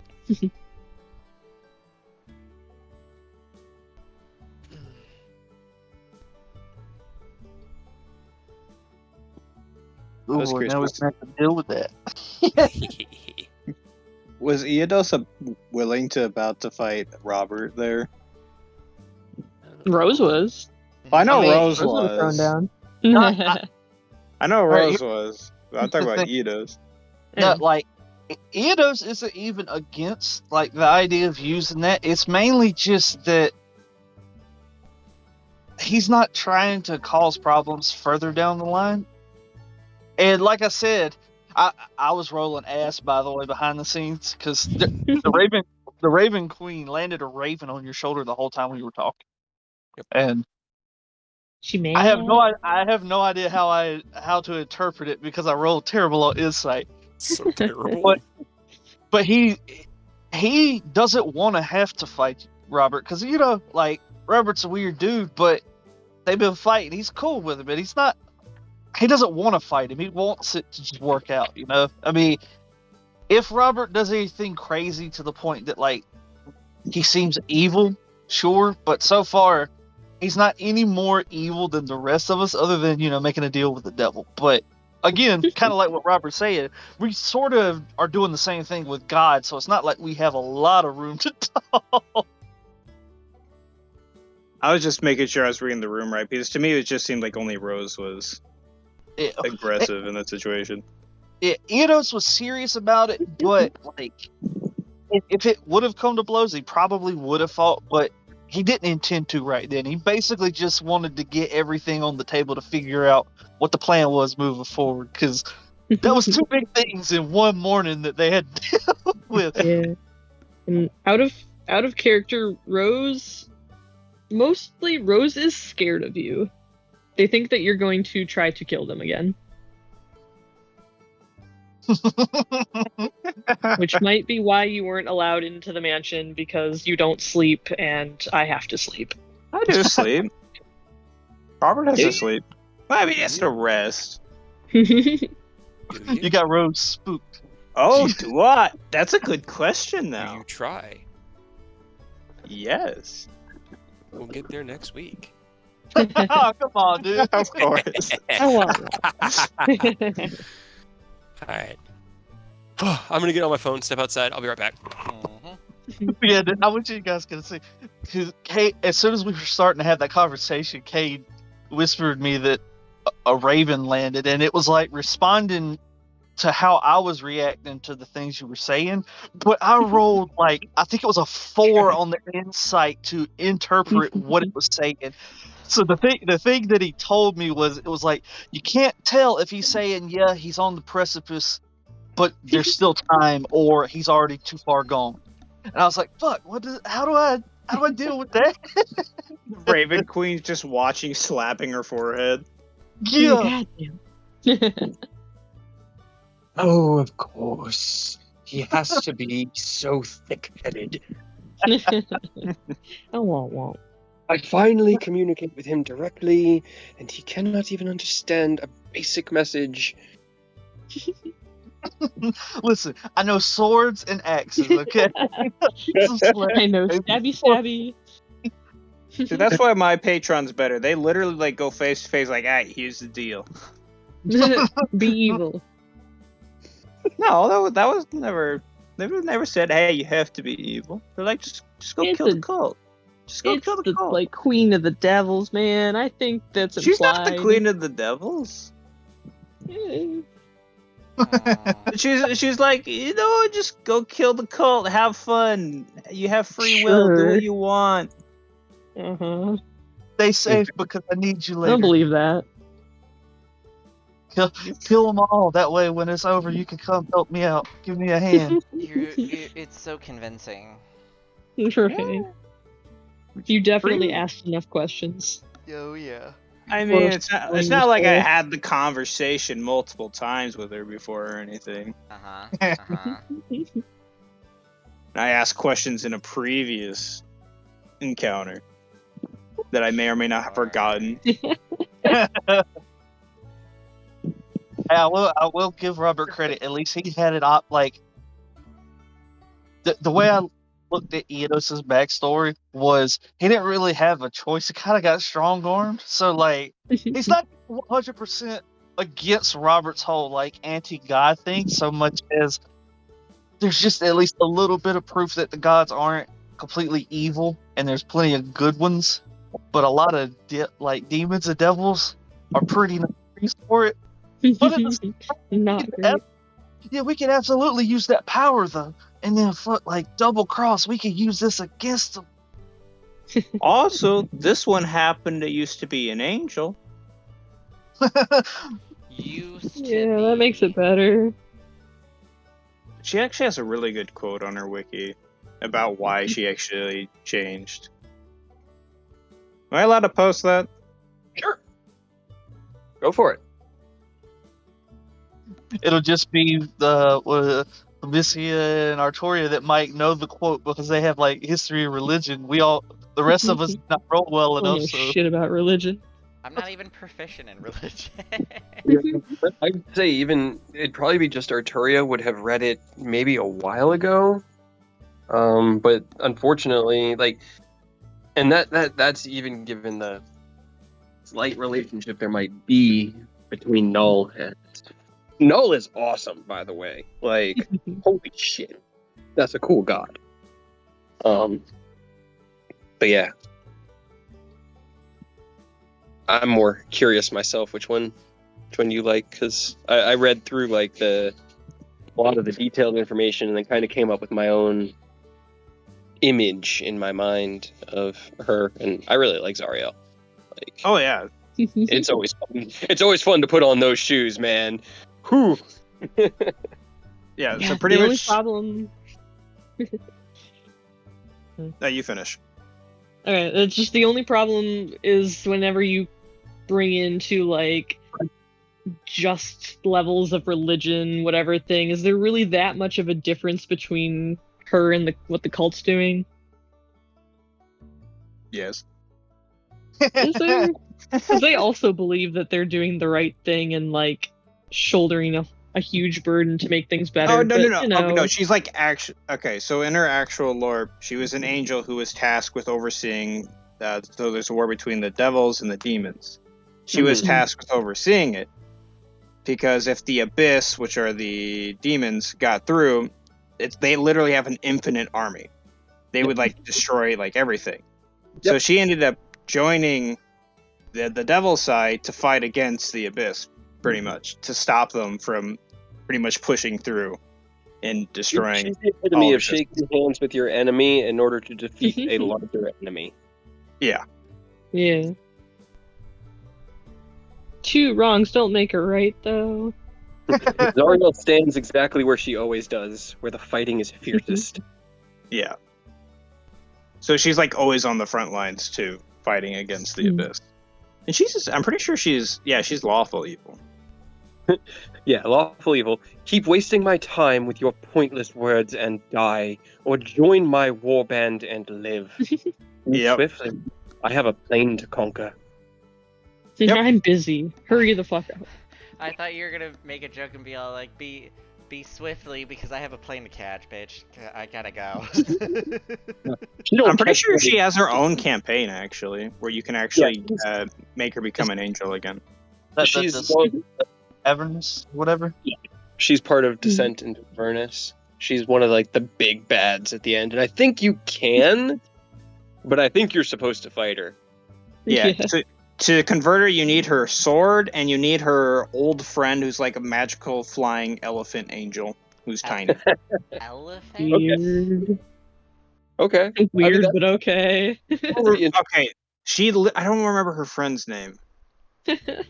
I gotta look because I watched a whole like video on her and stuff, but it's like she literally had like a friend who was like this weird elephant angel.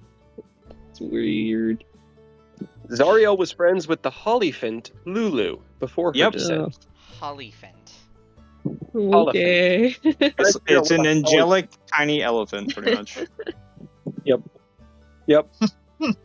Oh yeah. Something. Can we get an angelic tiny elephant? I mean, maybe Aureus will become your tiny angelic elephant in the future. You'll just get a tiny elephant Aureus angel. Hate it. Okay, here's a good one for Zariel. A quote to her mortal assailants: "I claim your souls, mortals. The bravest of the world will serve me, or I will destroy all that is precious to you. Make your choice." Seems She's all good. about the threatening choice. She's all about like I'm going to give you a choice, but you really don't have a choice, which is kind of what she was doing to Robert a little bit. She was softballing him a little bit more, but we'll see how that goes. Grip on his dick. She seems like a very the ends justify the means kind of chick, huh? Yeah. Mm-hmm. That's Rose's biggest problem with this. There's a lot of ends justifying, or people thinking the ends will justify the means in the campaign. So it's a common theme. But I still think it's cool that like you can technically in her story make her become good again. By the way, that's terrifying. I was hoping I hate it. cuter. And it's named Lulu, apparently. Lulu. There's a picture of it. Terrifying. I mean, it's not great. That's the picture that's found in the wiki. Yep. That's from the Avernus book. But technically the events of Descent into Avernus happened in our Tyranny of Dragons world, and you guys have heard about them already when you visited Elturel and you asked about the giant like orb that was floating over the city, the beacon. Yeah. That's all part of the Descent into Avernus storyline that happens about 25, 30 years before the Tyranny of Dragons story. Oh, dude, can we, if we ever wrap Tyranny up, can we do like a prequel where we do that? Sure. Kind of like how Critical Role did We almost Calamity. did that in Icewind. Oh, yeah. That's where Arclight's story was leading, but then we ended up finishing up. Yeah. Ended up killing the BBEG a lot sooner than we should have. Okay, so Icewinds was leading it was leading through Avernus. I couldn't run that because the Descent into Avernus module I think is level 3 to 11. Or something like that. You guys were already level 10, level 11. I was using the basic theming of it, and I think Arclight's backstory was Descent into Avernus. He was part of the party that turned Elturel to the material plane, and then from there he left to work in Baldur's Gate, and from there was dispatched to Icewind Dale. So yeah, I mean, But he was like trying to prevent it from happening again. Yeah, Well, you just knew what, all the implications of Asmodeus in that story Mhm. kind of meant. And there was a lot of devil stuff in that, because with Abby and Cassian and all of them. It was interesting. It's fucking Caves of Hunger. Should have just like, I wanted to get through the Caves of Hunger because I wanted to get to a Thrin, because I wanted to turn Illuminae into a Lich, because I wanted all these things. But that was like a 3-month Which, long canonically, because of the rules, it would have happened. Would have happened. which probably would have happened. So So I would have That would had be to fun, make a new but- character. Well, I mean, as long as you just split the difference, turn Abyssia into a lich. Hell A yeah. being of nature turned into a being of death. That's awesome. Sure. I mean, Nature's all about life and death, circle of life. and I'm to be just fair, spamming Wither and Bloom constantly well, on everyone. okay, to be fair, Illuminae as a soul would not have been a lich. Illuminae as a soul would have been eaten by kind of remember it's the lich on the cover of the monster or the DM's guide. Vecna. But No, I'm kidding. no, it's not Vecna. It's another one. Fury face man. Yeah, but it was him. It was his staff. It was basically like a Horcrux of his, and the idea for the story was that when Illuminae touches it, he'd have to make a charisma save or literally have his soul devoured, and his body just ridden like a meat suit. And the sad part is that Illuminae was a Phoenix sorcerer multi-classed into Celestial Warlock. So I had the proficiency in charisma saving throws, but the dice just decided, no, you fail. It was also like a 23 save. It was high. But 'Cause it it was was, possible. Because it like, was. Illuminae's save was like Everything's what, possible. 6? Everything, I always make it possible. I just, if something's hard, it'll have like a 20% chance of working. Exactly. I'm trying to remember. So I have no idea what character I would have made after Illuminae got soul sucked. Yeah, Oh, whoops. I really like the backup that we have prepped for Robert, just in case. Nobody. Yeah. Atarok, that was what his name is. Aseric. Sarek. Ass rock. Eric. It's Acererak. As Eric. Aseric. And he's an Archlich. He's on the cover of the DM's guide, and I was gonna basically turn Illuminae into him and rain havoc. Because it's what dude, what is it with me and killing the children of my players' characters? Because I did it. Oh my god, you did it for Farron's kid who came from the future. And I did it. I'm trying to remember what his name was. Roland. I did it to Roland. I killed Roland. That was not intentional. Neither was Sebas. You know what? They both died in fire. If any of us have kids, they just need to avoid fire when it comes to Cade. Like, I mean, this is sounds why like you don't never have go near kids fire. in D&D. Yeah. Exactly. Yeah, right. This is the guy who wanted a family with a child. No, to no, be no. fair- To be fair, No, per no. my backstory, they were dead. They were. And you didn't know any better. You assumed they were dead. And I was like, I'm going to kill Robert's son. Assumptions. Yeah. Assumptions. So that was a DM choice, not a Robert choice. Hey, Sure.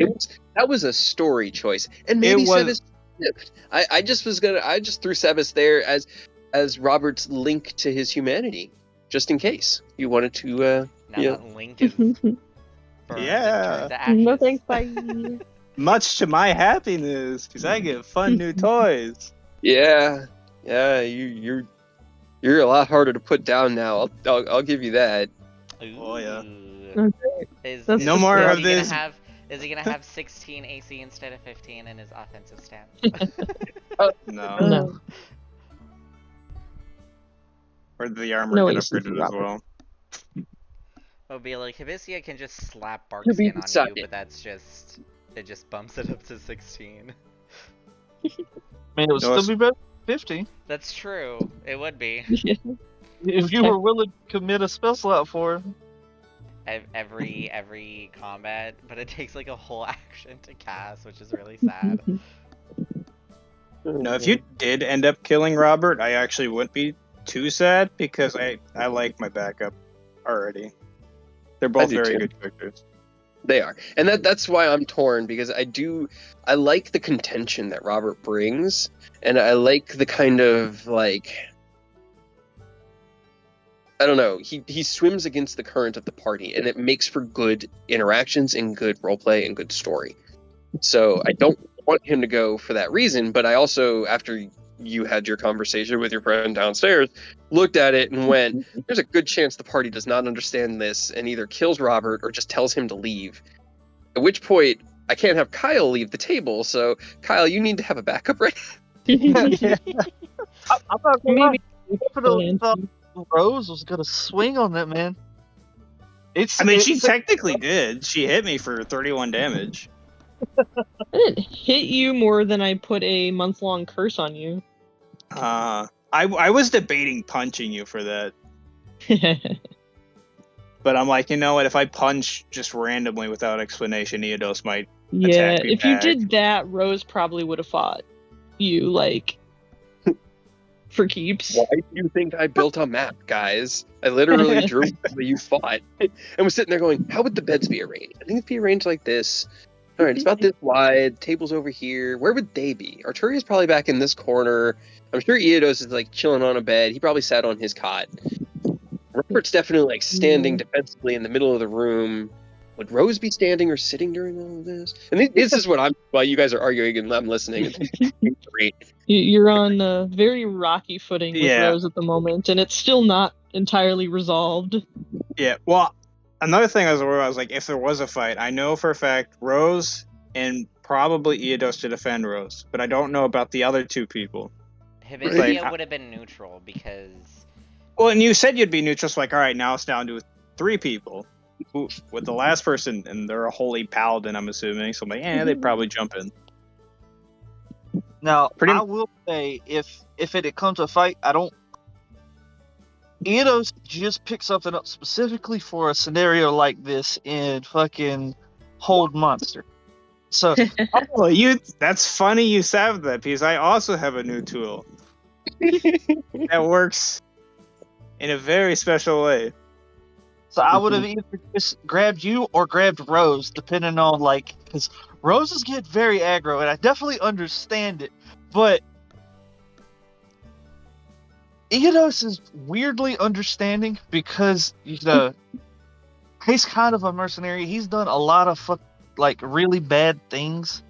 He's hurt a lot of people, and I mean he's done good, but he's not really worried about good or evil exactly. So if it all possible, he would have probably just tried to stop the stuff, unless it was really clear that like you were ready to kill everyone. That Eodos was really just trying to figure out what exactly the Raven Queen was worried about.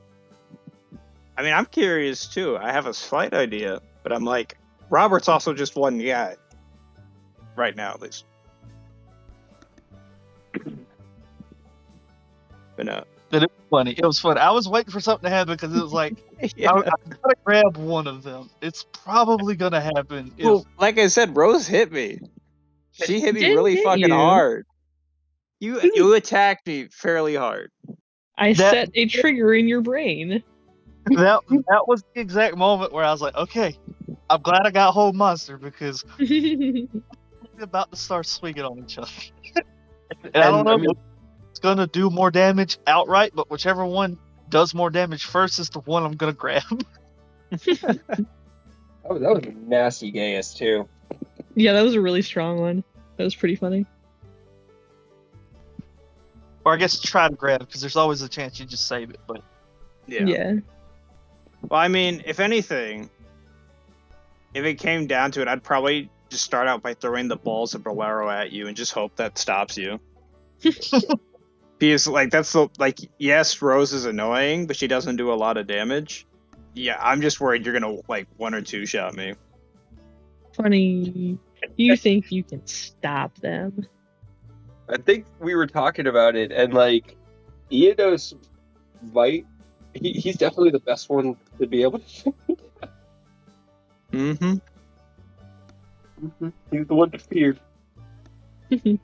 That weapon, and the fact that the weapon can just like I was thinking about it, and I was like, damn, like everything of Iodos is he can pretty much just summon, like the Fate Render, the Psionic Sword, all of it.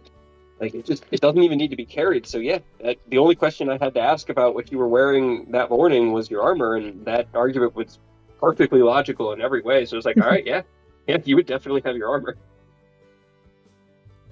Now, I will say too, I was almost positive you were gonna hit me with something like, yeah, you're gonna need a temp character, because I figured Ascalon would not just let tag along and not do something. I didn't know if you were gonna kill him, but I was thinking Enos might be out for a little while. I thought about it. I did, but I mean, he's still good aligned, and so really dependent on what you were gonna do.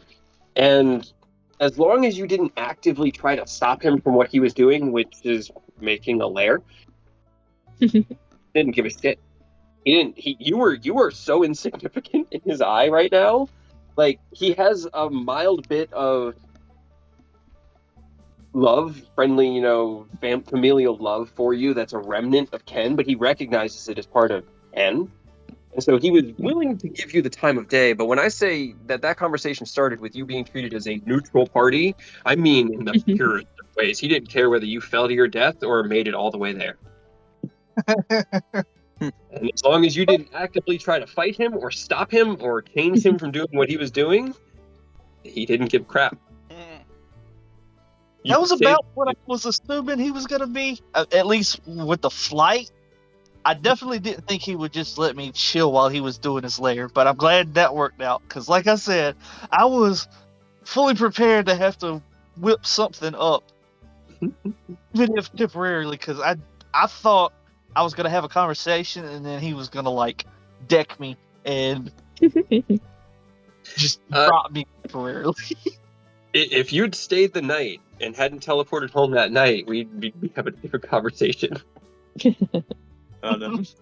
There were options, there were paths that I had considered, and I just I know you as a player, and I was like, I don't think Eidos has a good enough reason to throw hands at Ascalon, and I don't plan on giving him one. Ascalon's reasons I don't think would cause Eidos to want to deck him right then and there. But I think we're okay. Also, I almost had this in the first half, I'm not gonna lie, because when he started, when he was like one or two sentences, I was like, okay, cool. You know what? Eidos is kind of on board with it. Fuck, like wipe the corruption out. But then when it was like, yeah, all corruption though, it's like, oh man, Everything. it was that you hit that 25, and the 25 shifted him just ever so slightly closer to friendly, and so he started to bring you in on his plans. And the closer you got to him, you're like, oh boy. Yeah. Trying to see some red flags here. I was like, and then what was that last one? Like a 27? Super bad, and then it's like, nah. He's off. And he's still good aligned. He will do what needs to be done to protect the order of the multiverse. It's just, Oda Ari's plan. Yeah, I was about to kind of like the fleas on the leg of that needs to wash off real quick. Yeah. Which is also why Tasakella and Arturia are like, oh no, because this is one of the few things in all of creation that could probably do it alone. Uh-oh. It's been fun. It's been a lot of fun to get going and talk with Ken over and kind of plan and be like, all right. Kind of, dude, rolling those wisdom saves early. I was really hoping that when you finally did fail the save, that it was at a point like it was in the guild hall. And I was really worried because it had to be left up to a save in some way or another, or your personal choice as player under the right circumstances. And there are a couple more triggers that have been planned that might still happen. So we'll see. how you guys deal with, because if you think that the fire has stopped growing, I'm sorry. Can't stop, won't stop. You know how oil it's kind of like that. It just keeps spreading. Trying your best. We've got some problems now. We have so many angles to attack, but like it's all different things to swing on, and every time we think we have an idea about what we could do, 3 more pop up, and it's like, oh man. It's more fun when the problems is a party member. Yeah, Now It it's is. 2. Yeah, because it was 2 of them back to back. Because first the thing that distracted you was what happened to Rose and having to rescue them, and now Ascalon is distracting you guys from making any actions against the cult, which means that whatever's happening in Lynn Farah or Farrelyn and Lynn Tier, you have no idea about.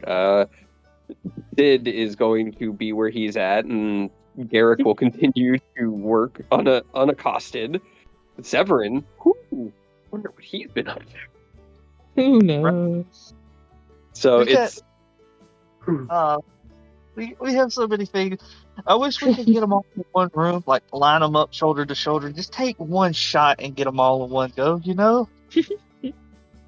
yeah. Well, I mean, we agreed we were going to 20, so I had to make enough problems to get us to 20. Need all the problems. And yeah, it's a lot of fun. It's been so much fun. Oh man, all I'm saying is, if things don't shake out, we get Kim back, dude. Eidos is gonna be like a fucking helicopter parent with Rose, because that's the last one. That's the last original squad mate, you know? Yeah, we kind of Actually, lost thinking everybody of, else. I need to roll some dice for Tazlin. I haven't thought of Taz in a while. I wanted to believe he was just retired, having a good time, living his best life. He's also going to betray us. He's trying, but here's the thing. He was also close to, I mean, because you guys left him in Greenest, and he was left at the stables in Greenest. He worked with the stable hands there. So he was close to what was happening with the corruption in the Greenfields. I don't think he would have acted on that, but that's why I need to roll some dice for him. Oh my god. It's fine. I forgot we had Tazla for a very short amount of time. Yeah. Your original cleric. I always forget, because he was so chill. So, like, Yep. he didn't make a super huge impression, but I hope he's okay. I hope that man's just enjoying life while we're dealing with this. Because, Hope he has a pack of horses. Nah. yeah. It's He's got a- literally every horse you guys have ever released has run Yeah. back to Aslan. He keeps getting horses in sets of like 4 or 5, and he's like, "Where are they coming from?" Oh, look, this one actually. Is that Rose's scarf?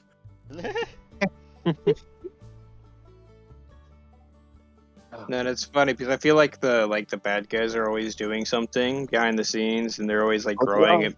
And our like the fucking governors or whatnot are just thumb up their ass like. 100%. Pretty much. Nighthill keeps on top of things. That's why Greenest is usually pretty solid. Lord Brom of Eriabor he's trustworthy, even from Hadrian's standpoint. He's not a terrible person. He's obviously still a nobleman, but he seems like Lady Silverhand in Waterdeep to have at least a good direction that they're planning. Whereas the I can't remember who's in charge of Baldur's Gate is kind of a jackass, and he's really just like the biggest problem. But he's also the biggest city. Oh my So, god. what is, we need to make Baldur's Gate our gate. Go for it, man. Fuck up Baldur's Gate. Like that'll be a lot of fun. I've wanted us to go there a few times because it's a huge metropolis. It is about 10 times the size of Eriabor. Yikes. Yeah, I'm Yeah. sure Robert walking around will cause zero problems with any of the churches there. Absolutely no problems at all. There are a lot of churches in Baldur's Gate. Yep. It is I'm sure they won't mind. if the Sword Coast were one big country, it would be the capital. It is the largest city, which also means that it is the source of the most corruption and the most darkness. I mean, on Jaeger was the guild master there. We got a little bit of brightness to offset, with Abyssia and now Artoria. At least we have Robert, Eodos, and I would argue Rose have a lot of weird, unsettling things about them.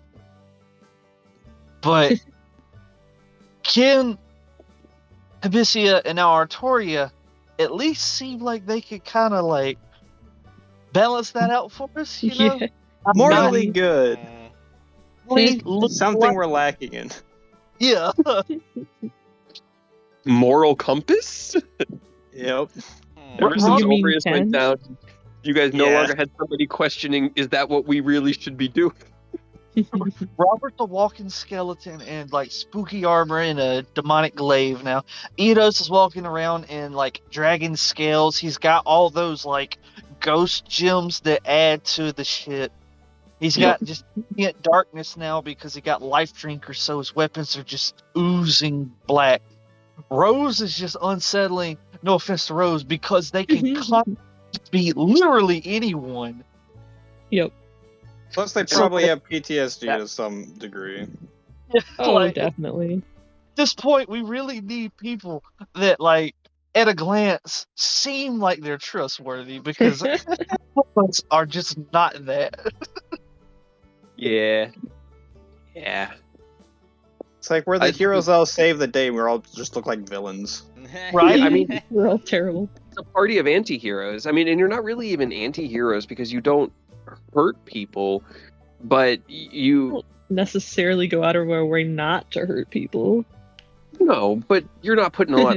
That's also why I would like to play an urban section of this campaign, because we haven't done the only urban part we did was literally the opening in Greenest, and that's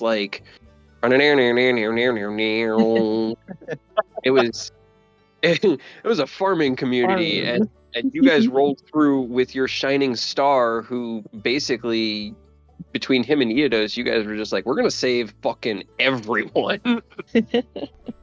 And you guys did. No commoners died that night, and it was a goddamned miracle. I tried. I was like, they're gonna be over here, and then you guys would be like, we're gonna go over here, and I'm like, all right, man. Well, then there's gonna be all these cultists. And you're like, we're just gonna jump right between them. We're gonna tell the people, go, hurry, get away, and you blocked, and you took damage, and you fought all fucking night, and it was glorious. So Our big boon and greatest downfall is if you put cultists in front of us, we're gonna swing on them. Yep. For better or for worse, we are gonna attack cultists almost on sight. I think the only time we have it so far has been at that meeting when we knew that what's his name had interacted with the cult, and we were trying not to be outright attacking him, but we were absolutely planning to ruin his whole world if we could have caught him outside of that court.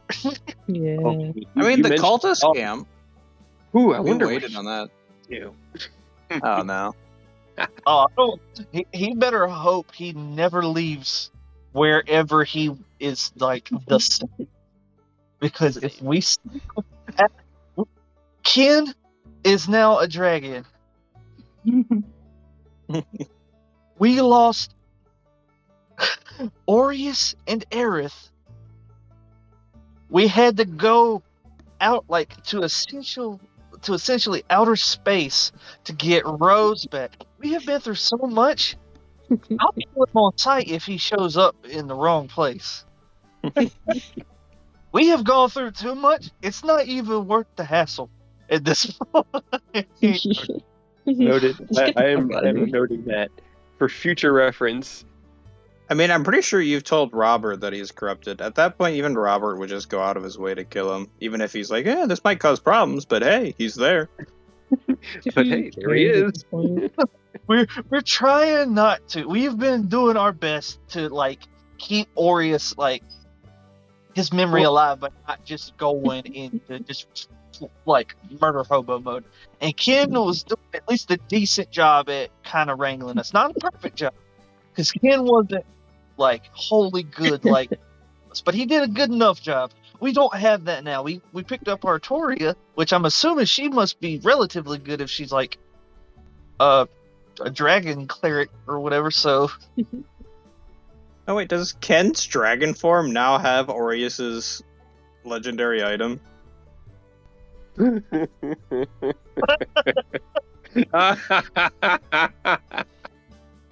No. Because if Thank he you. does, he just, even if we He like does. chunk his damage, if we like do a Yep. chunk out of it, he's just gonna heal it back up. He does. He has your divine wraps, and Ah. they would have merged with the dragon form. Everything. Race Velgar is gone. Like he doesn't. There's no confused Race Velgar running around the guild hall. He was merged into the egg with Ken when he became Ascalon. He's a part of Ken. Ken basically sucked up everything that was linked to him and merged it into Ascalon. Oh man. The spirit of Aureus, keep him under control. Rain, I'm begging you. Yeah. It's like, Just restrain Ken, him. Ken, come back. Like I said, I hadn't thought of it, and I am definitely noting that on Ascalon's character sheet. Look what So you've thank done. Look what you just That did. might work in our, no, that might work in our favor. Because Aureus, at almost every single time, even to your guys' begrudgance, would always be like, wait, there's a way around this. We can talk. There can be peace. It's true. Like, no joke, Aureus did so much work in the early days. Like, when we were all still Yeah. kind of questioningly working under the assumption that we were doing the right thing. Because, like, still didn't have the memories and was still kind of, like, antagonistic with the Raven Queen at that point. So, he might have done some bad stuff if not for Aureus. Yeah, like, if Aureus can even somewhat be, if he's got somewhat merged with him, he might be like, hold on, Ken, come to the surface, please. We need you here. It's fair. But That's it. I hadn't thought of it, and it makes perfect sense, and it helps. It's like looking at a tapestry, and you just showed me what colors should fill these sections in my mind, and I'm like, oh. And it just makes the picture more whole. Like it was already there, but now I see the details, and it's so fucking good.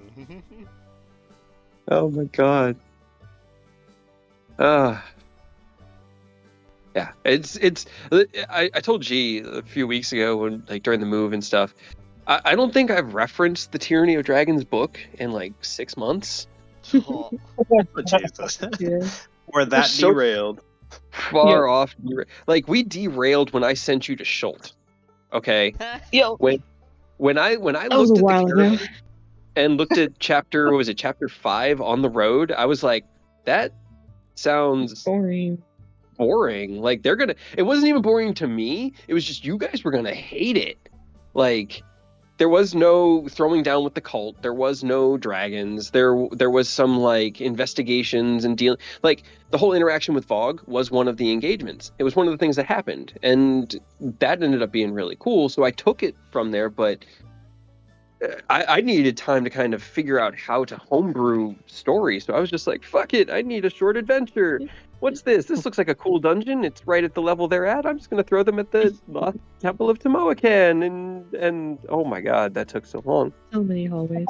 And Just so many. so many. So I just realized something absolutely horrible.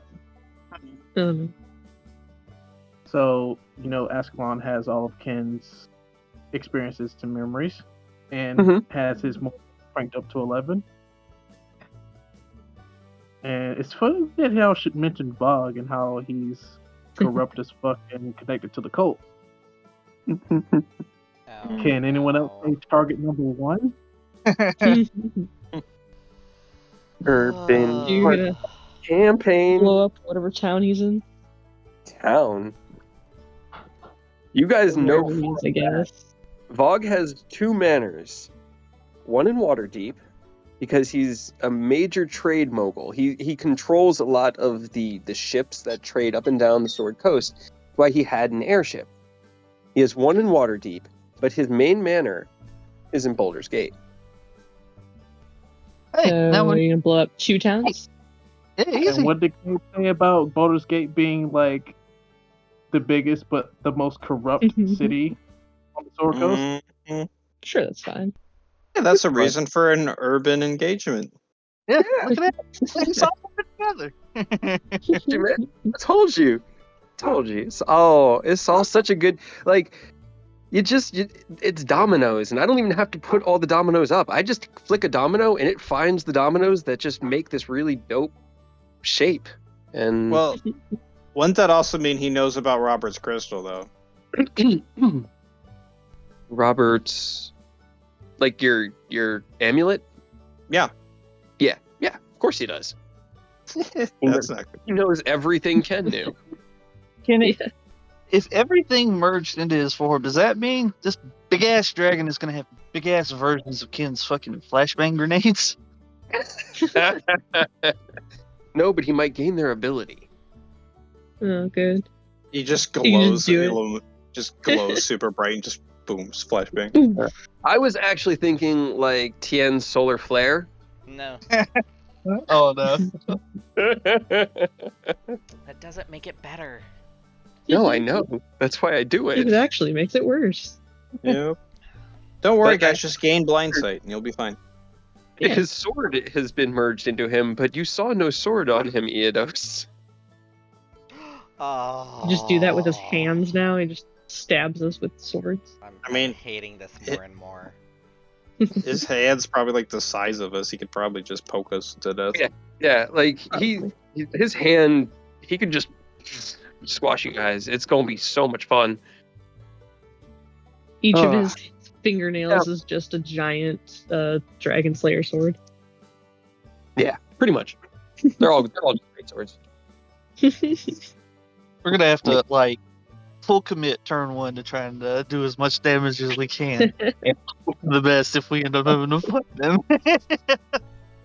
I mean, I lost damage potential actually because I lost access to Aerith's magic item.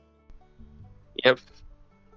Yeah. Nobody really noticed, but in addition to the runes on Robert's armor, the file of Arcana Doctrina was gone, no longer attached to his hip, like it had been. Oh, You threw away Aerith. I didn't throw I did not throw it away. It vanished. He didn't throw it away. Oh, I would have been pissed. Yeah, it was not through any choice of Kyle's. It was not. Eric doesn't get a chance to be mad in the afterlife. Right? You're dead. Yeah. You chose to be dead. I'm not coming back. You guys got it. Good luck. He's like, I don't want to deal with this.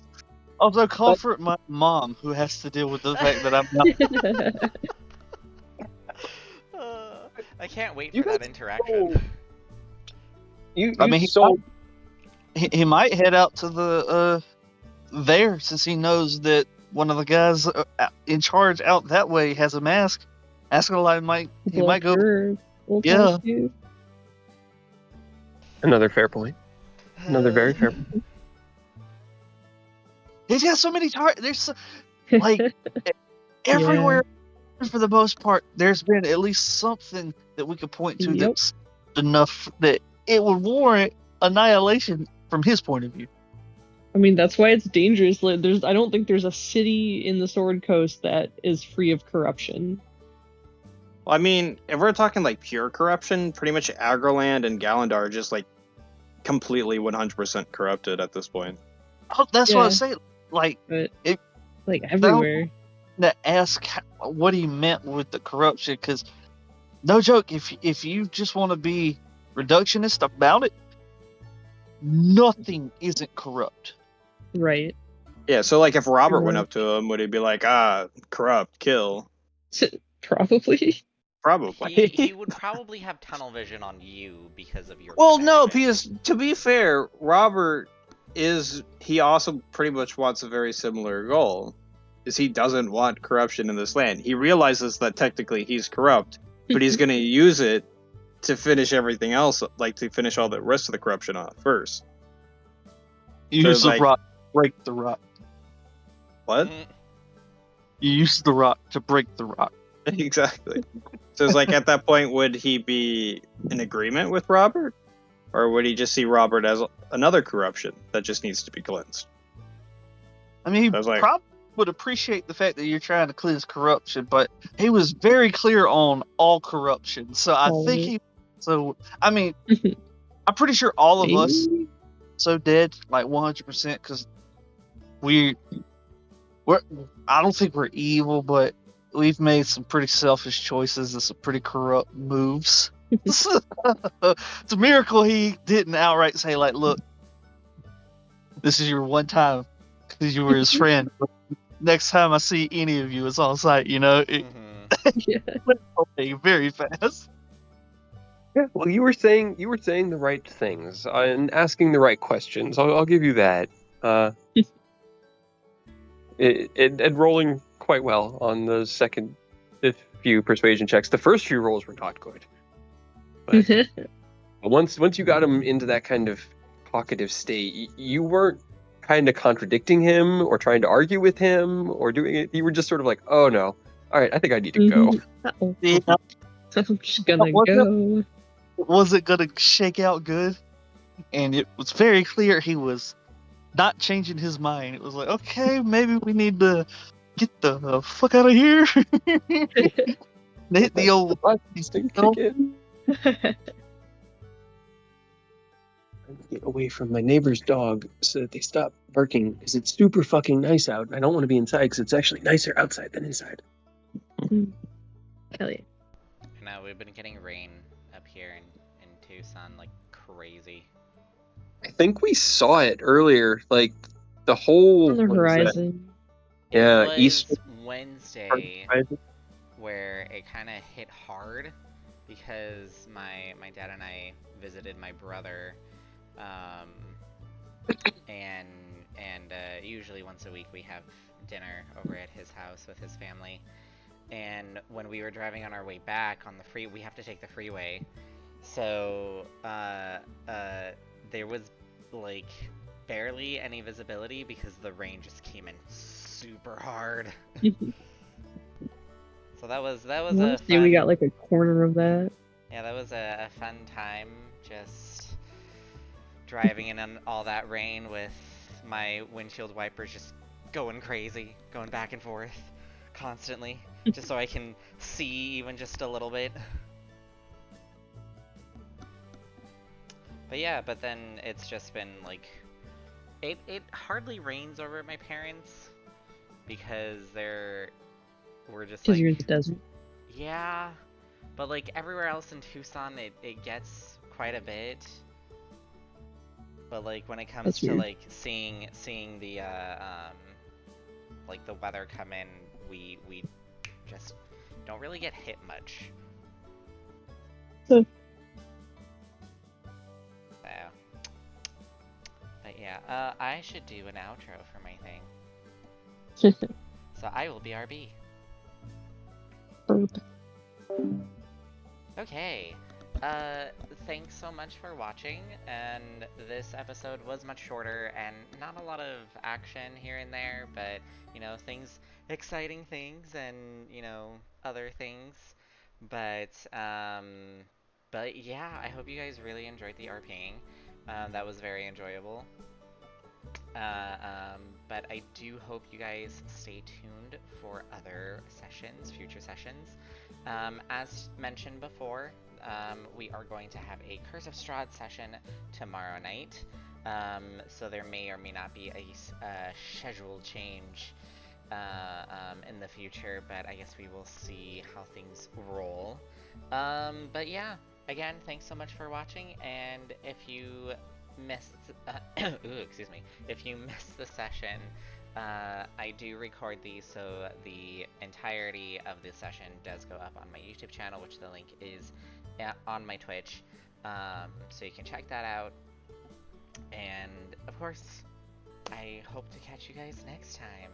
Thanks so much. Bye.